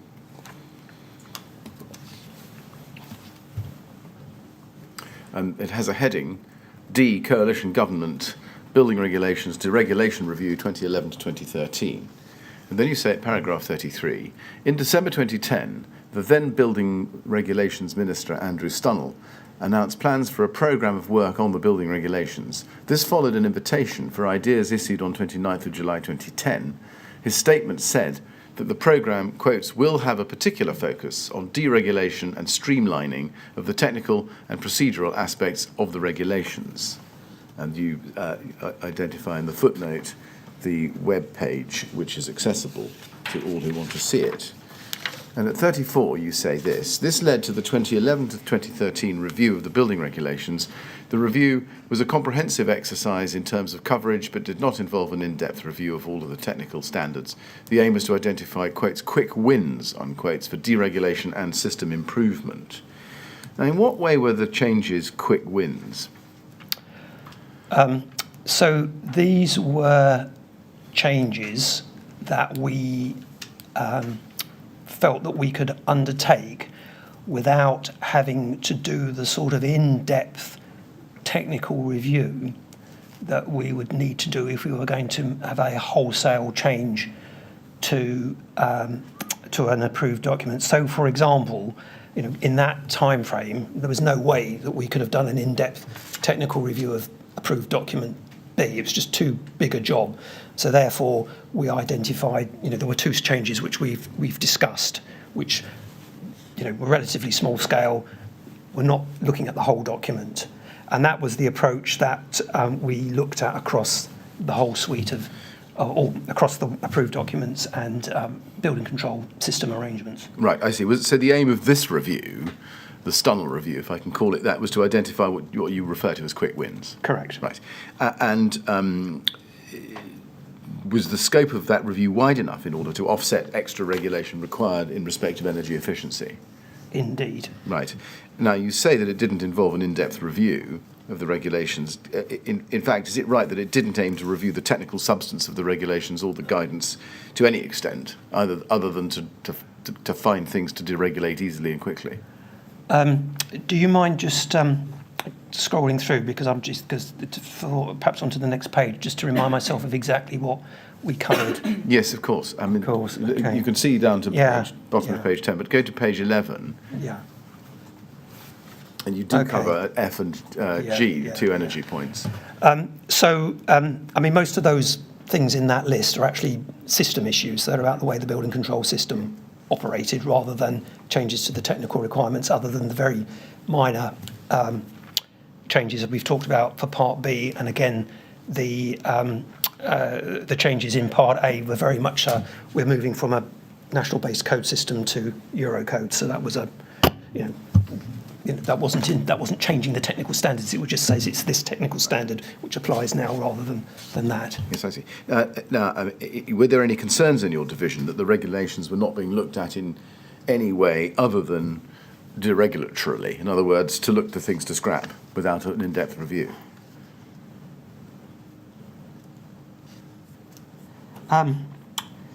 So I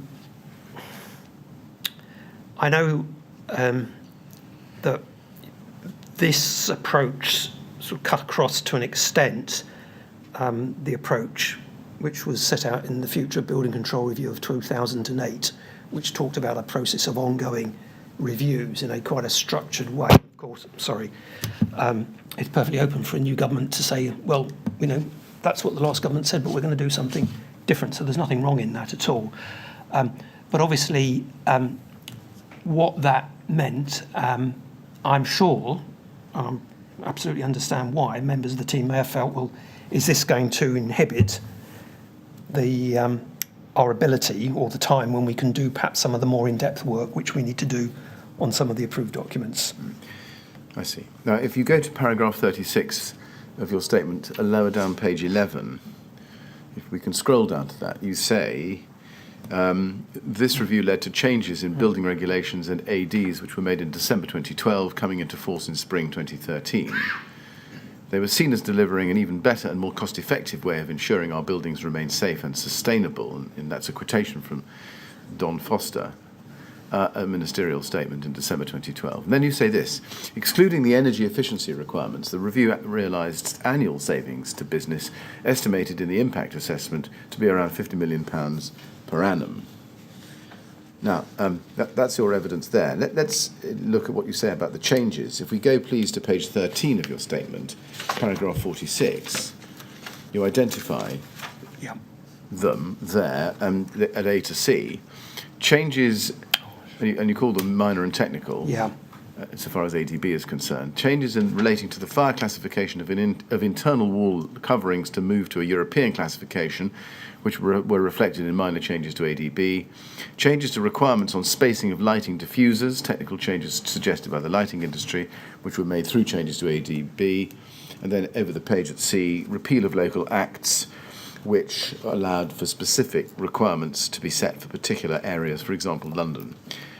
Now, I've shown you two chunks of your statement. Did anybody in the technical policy department make you aware of any emerging issues or areas where the regulation or guidance needed to be updated or amended in relation to Part B and approved document B during this review? So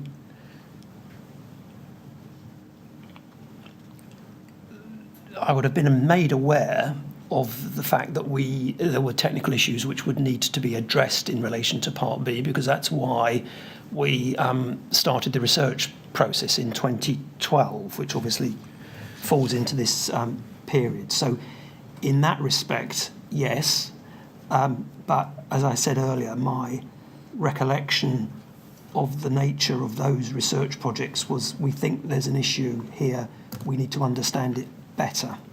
As a result of the 2011 to 2013 review and the research project, did anybody in your technical policy team make you aware of any need to make changes to 12.6 and 12.7 of approved document B, dealing with external surfaces of walls above 18 metres and insulation, broadly?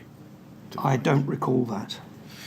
Do you remember whether there was any discussion, either during the review or the research, of Class 0? That I was involved in, I don't recall that. Was there any discussion about any need to bring to an end the transition period where the national classes ran in parallel with the Euro classes within ADB? Again, I don't recall that being discussed with me or I being involved in any discussions, but that's my recollection now. Thank you. Now, I'd like to turn to a different topic again, Lakanal. Yeah. Now, the inquest into Lakanal House took place from the 14th of January 2013 until the 28th of March 2013, and it resulted in what is called a Rule 43 letter containing the coroner's recommendations. I'd like to look at that with you. It's at CLG 401870, please. You can see that it's dated the 28th of March 2013 from the coroner, Her Honour Francis Kirkham, CBE, and it's addressed to the Secretary of State, Eric Pickles. And you can see well, in fact, you have to read the whole thing to see it, take it from me, that the coroner made recommendations under 4 heads, printed in boldface type on the letter.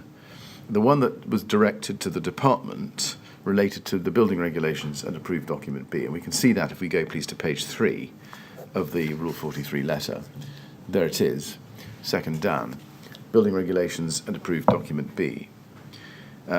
She explains that during the inquests, it was the 2000 edition of ADB, incorporating the 2002 amendments, which had been examined. And she says, if you look at it, that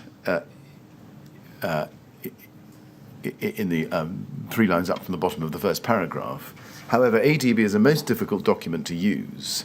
Further, it is necessary to refer to additional documents in order to find an answer to relatively straightforward questions concerning the fire protection properties of materials to be incorporated into the fabric of a building. And then she sets out a recommendation that your department review ADB to ensure that it provides clear guidance in relation to Regulation B4 of the building regulations, with particular regard to the spread of fire over the external envelope of the building and the circumstances in which attention should be paid to whether proposed work might reduce existing fire protection.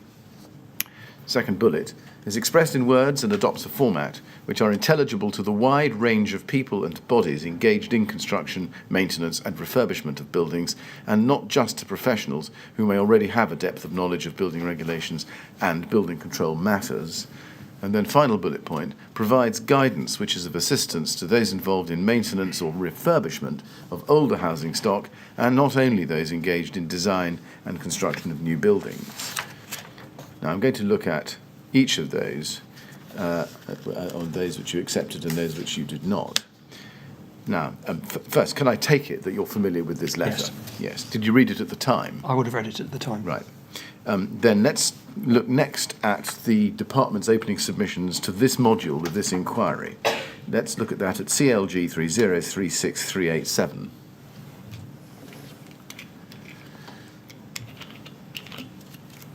That's the first page. Yeah. And I'd like to show you some passages in this document to see whether you agree with them. Can we turn, please, to page 38? And at page 38 we have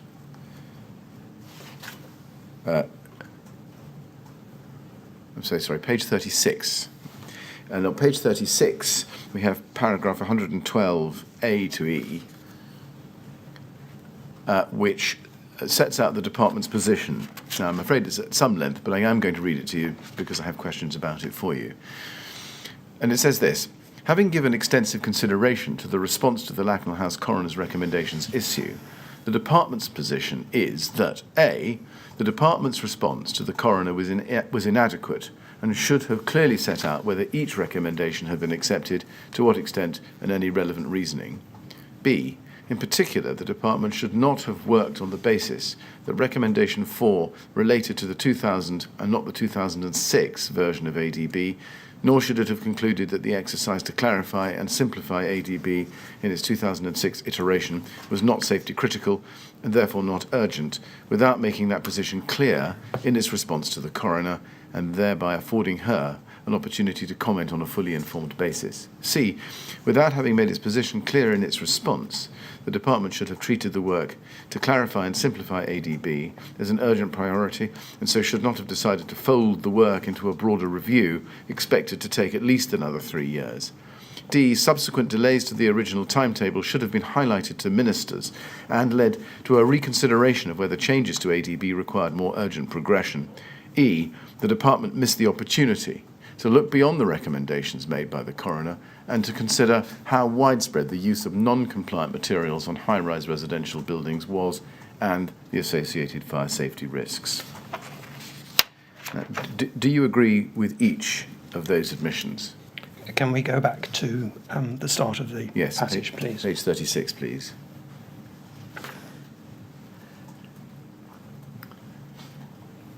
So with the benefit of hindsight, I would accept that it would have been better to have been clearer about how each individual recommendation was being, or each of the three elements of the recommendation were being treated. So with the benefit of hindsight, you agree with A? So with the benefit of hindsight, I would agree with. I would agree that the response could have been fuller in terms of how the individual elements were being dealt with.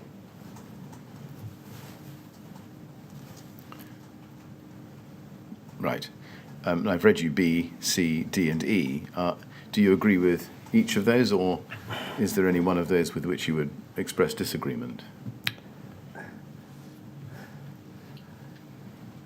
In relation to B, and I do recall discussing this with Anthony Bird and Brian Martin at the time, it was felt that the 2006 version of the approved document had indeed dealt with some of the problems which had led perhaps to some of the confusion expressed or discovered in the coroner's inquest relating to the wording of the 2000 version of ADB. So I think that it was felt that we actually had gone some way to addressing to the coroner's concerns. Building on that answer, what were the problems in the 2000 version of ADB which had led to the confusion at the inquest, but which had been addressed by the 2006 version? Well, this is from memory, and without being able to actually study, the exact sort of, the transcript of the coroner's inquest to know exactly what was being said. I had understood that there was some confusion between the way in which the 2000 version of ADB, there was some conflation or potential conflation between guidance in that version of the ADB, which was related to spread between buildings as opposed to spread up the buildings, and that was one of the issues which had been sought to have been clarified in the 2006 version. Do you remember having a discussion with Brian Martin about whether any ambiguity or difficulties in understanding Class 0 had been cured, as it were, by the 2006 version of ADB? I don't recall the discussion of that. Right. But looking at the admission by the department here that it shouldn't have worked on the basis that recommendation 4 related only to the 2000 and not the 2006 version of ADB, nor concluding that the exercise to clarify and simplify ADB in 2006 was not safety critical and therefore not urgent, without making it clear to the coroner, etc. Do you agree? Do you accept that admission by the department? Well, I'm not going to say something that my department has said. Right. Does the same apply to C?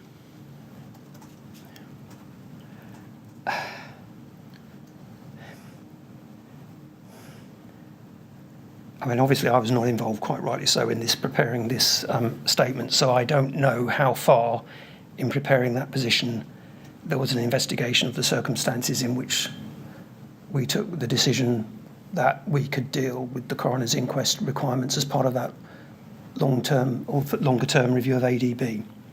I mean, obviously, I have to accept what my department has said in that, and the view that's been taken by my department in the response. That is the response of the department.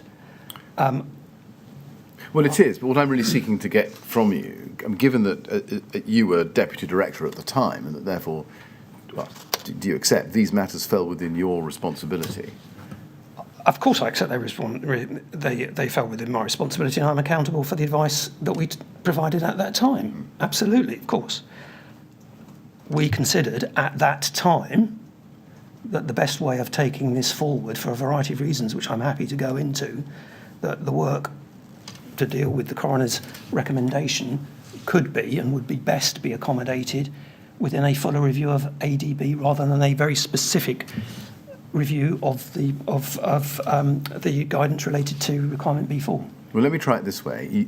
I've read you these Yes. admissions Yes. in full, slowly, I hope. Yes. And we can look at them again. But to the best of your recollection, are they faulty?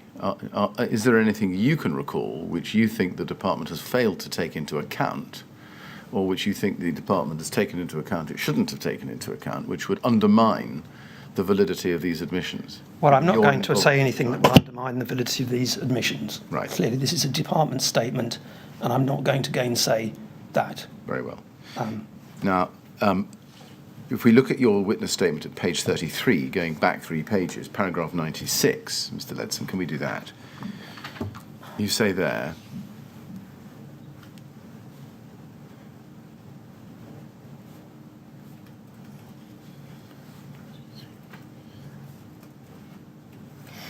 I'm so sorry, I've taken you to the wrong document. I'd like to go back to the submissions. My fault. Can we go back to the previous document, please? CLG 3036387. Page 33, paragraph 96 of the submissions.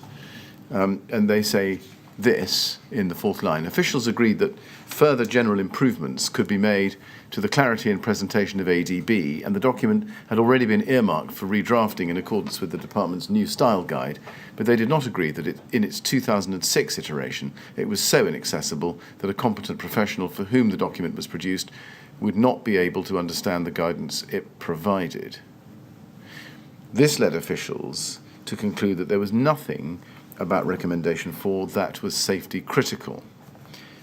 Now, just to be clear, recommendation 4, as I think we've seen already, it refers to all 3 of the recommendations in the 3 bullet points.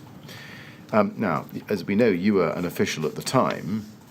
Were you one of the officials who disagreed that in its 2006 iteration, ADB was so inaccessible that a competent professional would not be able to understand the guidance? Well, on this matter, I would have taken advice, and I accepted the advice that came back that this was drafted in a way that competent professionals should be able to understand and use. Did you conclude yourself that there was nothing in recommendation 4 that was safety critical?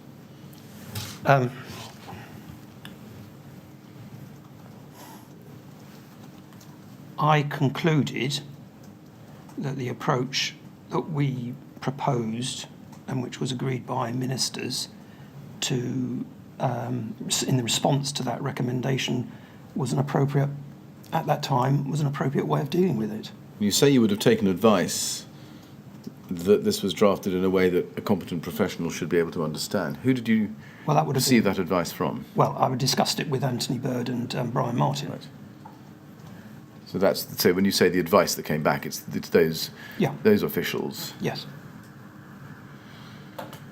How did you reach the view that there was nothing in recommendation 4 that was safety critical?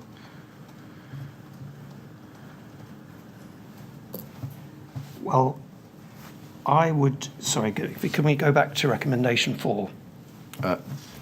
Yes, absolutely. No, we need Perhaps if it's possible to get them on the screen together. Yes, of course. At CLG 401870, please. And in that, we need to go to page 3.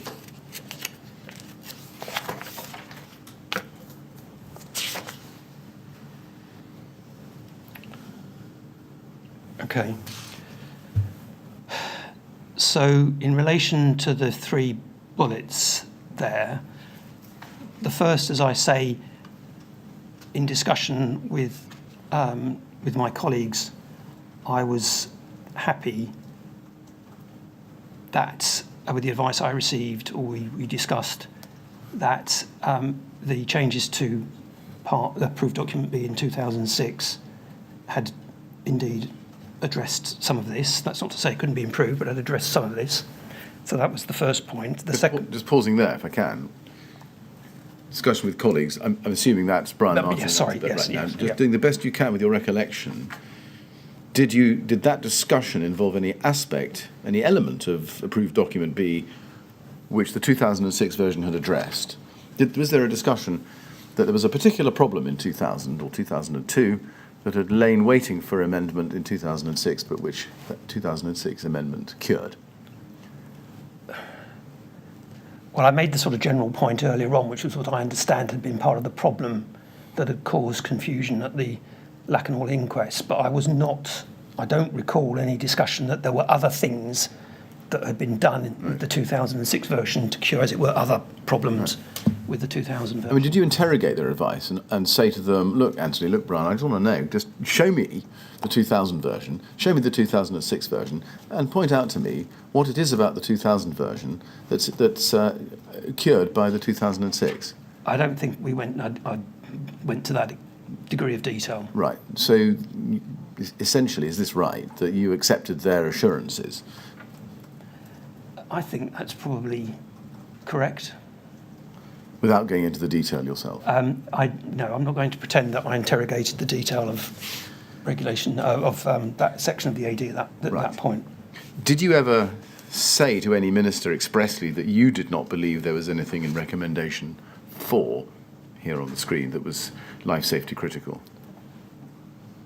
No, because we put up the advice initially to Lord Foster, and then obviously to the Secretary of State. I don't recall any discussions with either Lord Foster or the Secretary of State about this. There may have been with others, but I was not involved in any, to the very best of my recollection. I'm sure I would recall if I had.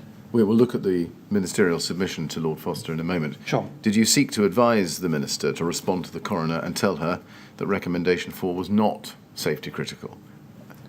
Well, he didn't put it in those terms. Right. Let's then turn to the ministerial submission made to Lord Foster, as he then wasn't. He was the minister, I think, responsible for the building regulations at the time, yes? Correct. And dealing with the coroner's recommendations, to put it shortly. This recommendation, Yes. Obviously, there was quite an intensive process, as you would have seen, with other ministers advising on other. Yes, absolutely. The Home Office, for example. And Well, that was part of the department at the time, so. yes. Now, if we go to CLG 401871, you can see that here is the submission sent to Don Foster on the 11th of April 2013 from Brian Martin direct to Don Foster. Yes. And copied to secretaries and the PS. Yeah. Lakanal inquest, House inquest, Rule 43 recommendations regarding building regulations. And it looks from the documents that we've got that this was cleared by you. I would fully accept that, even if my name is not on this as saying cleared by me, then I would fully accept I cleared it. Indeed, I'll just put a document into the record. CLG 50509, page 4 is where we would find the clearance. I don't want to take you to it. Okay, well, I fully accept that. Do you know who proposed the recommendations about how the minister should reply? So I think it would have been an iterative process. There would have been discussion, I'm sure, before pen was put to paper. Certainly I would have expected, and I think this is the case, that Brian Martin would have discussed it with Anthony Bird. And although I cannot remember that we discussed this on date X, I would fully accept that I would have discussed it also, or they would have discussed it with me, given the importance of this. Right. Would they have brought this recommendation to you? You can see it under the heading recommendation, and gone through it with you and explained it to you? I think they probably would have done, and we would have discussed it. Why do you say probably and would have? Was that the practice? Well, the practice for something like this would have been we could have done it two ways. Either we could have had a discussion before pen was put to paper, or alternatively, someone could have put pen to paper just to provide something for people to focus on and concentrate on as a sort of, as a first draft. Now, I don't recall exactly what approach that we took on this, but clearly I cleared this submission, so I would have looked at what was being recommended and I would have said, OK. Now, can I keep this on the screen and have back on the screen, please, the recommendation at CLG 401870, page 3. I want to compare the recommendation made to Don Foster by Brian Martin as sanctioned by you with the coroner's recommendation in the first bullet point under the recommendation 4. Yes. If you compare them, just look across to the right-hand side and look at the recommendation, which is a review of ADB to ensure that it provides clear guidance in that first bullet point, as I've already read to you. Yes? I'm not going to read it out again. It's there on the screen. Now look across to the left-hand side and look at the recommendation to respond. And A, acknowledge that the guidance in approved document B, fire safety, can be difficult for inexperienced people to apply. B, relates to the replacement window competent person schemes. And C, set out the government's intentions to issue a revised approved document B in 2016 to 17, following a full review of the fire safety aspects of the building regulations. This would use the department's new style guide for easy-to-read approved documents and take account of current research, which is due to deliver in 2015. Now, when you cleared that, did you understand the recommendation, particularly in A and C, to be accepting or to be rejecting the coroner's recommendation? So I presume, because I can't recall the detail of the submission, that there's nothing further in the submission that sort of provides background or context to the what is said in paragraph 4. Did you have a clear understanding about what the coroner was recommending in that first bullet point? So, yes, I believe I would have done. Which was what? Which was that she was concerned that the guidance in the approved document, which was current at the time the refurbishment work was undertaken on Lacanau House, which was, as you've said, the 2000 version, needed to be improved. And as I've said, and looking at this submission, we probably should have said in this submission that if it's not said elsewhere, that the work done on the 2006 version of the approved document did address some of these issues. Improved how? Sorry, Improved how? You say in the last answer that she was concerned that the guidance could be clarified. 2000 needed to be improved. Well, my question is really this. Did you understand that the recommendation to Don Foster was that he should accept the recommendation in that first bullet point or reject it? Well, I think that what we're proposing it's not an absolute acceptance and it's not an absolute rejection, because what we are saying here and was said in the Secretary of State's reply is, yes, we will do a review of ADB, but it will be a fuller review and we hope to complete it by 2016-17. That is what the Secretary of State's reply said. Now, I know that the coroner didn't say, this needs to be done within the next year, within the next 2 years, because clearly there was no discussion at the inquest about, what the government's plans were for ADB. Can you explain why the recommendation that you cleared to the Minister didn't spell out to the coroner that you were neither accepting nor rejecting her recommendation in that first bullet point, which is very particular? Well, I accept it's very particular, and with hindsight, then I accept we perhaps should have been clearer. Well, with hindsight, I accept the advice could have been clearer on that point, and B, flowing from that, we could have been more explicit or suggested to the Secretary of State that he was more explicit in the reply that was sent to the coroner about that point, so it was absolutely clear about what the intention was. But it's not, though, is it? Well, I've accepted that. No. And why was that? I don't know. Was there a sense in which providing this rather general blandishment to the coroner might satisfy her and mean nonetheless that government wasn't committed to including in its review the clear guidance she asked for in the first bullet point? No, I don't accept it in the terms that you've described it to me. Where we were, rightly or wrongly, is that we knew we had to do work on approved document B. We'd commissioned research prior to any of this on some issues. We knew it was a big job. We knew that by the time we had finished that, it would have been 10 years plus. since the last review of approved document B. We knew that we had a lot else on our plate with the housing standards review and everything else. So we reached a view, as in the subparagraph C of paragraph 4 of the advice, that the best way forward in delivering an improved approved document B as a whole was to conduct the full review.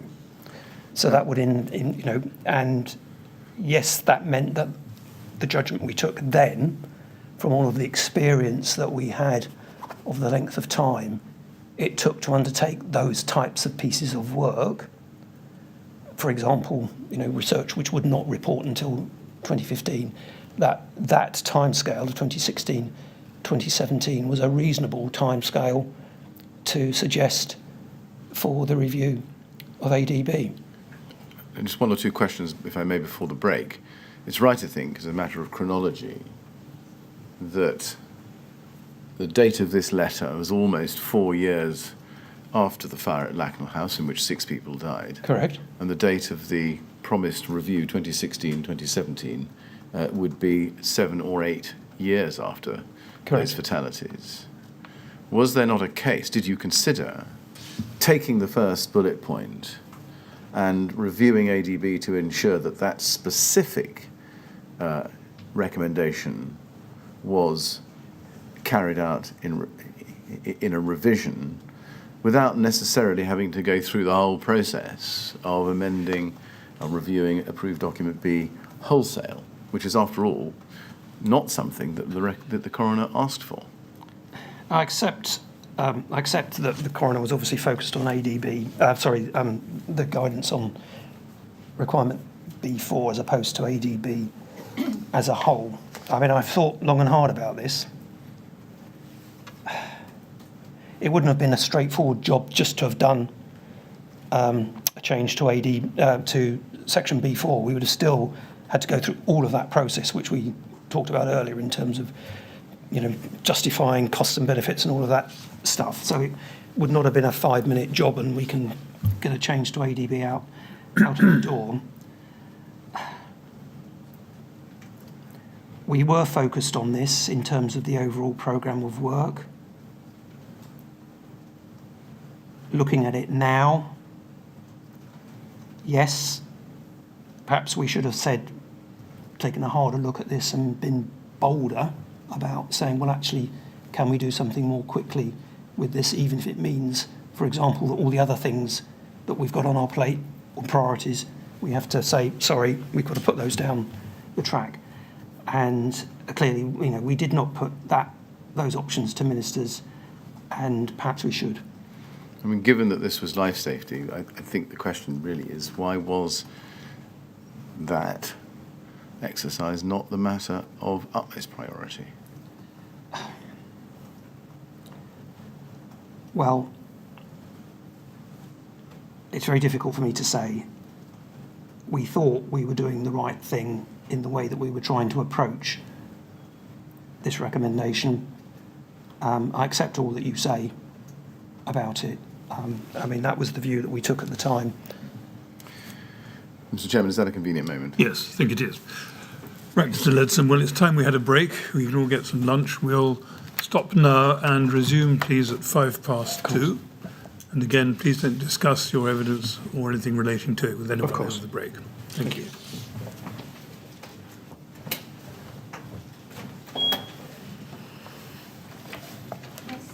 Thank you. 2:05, please.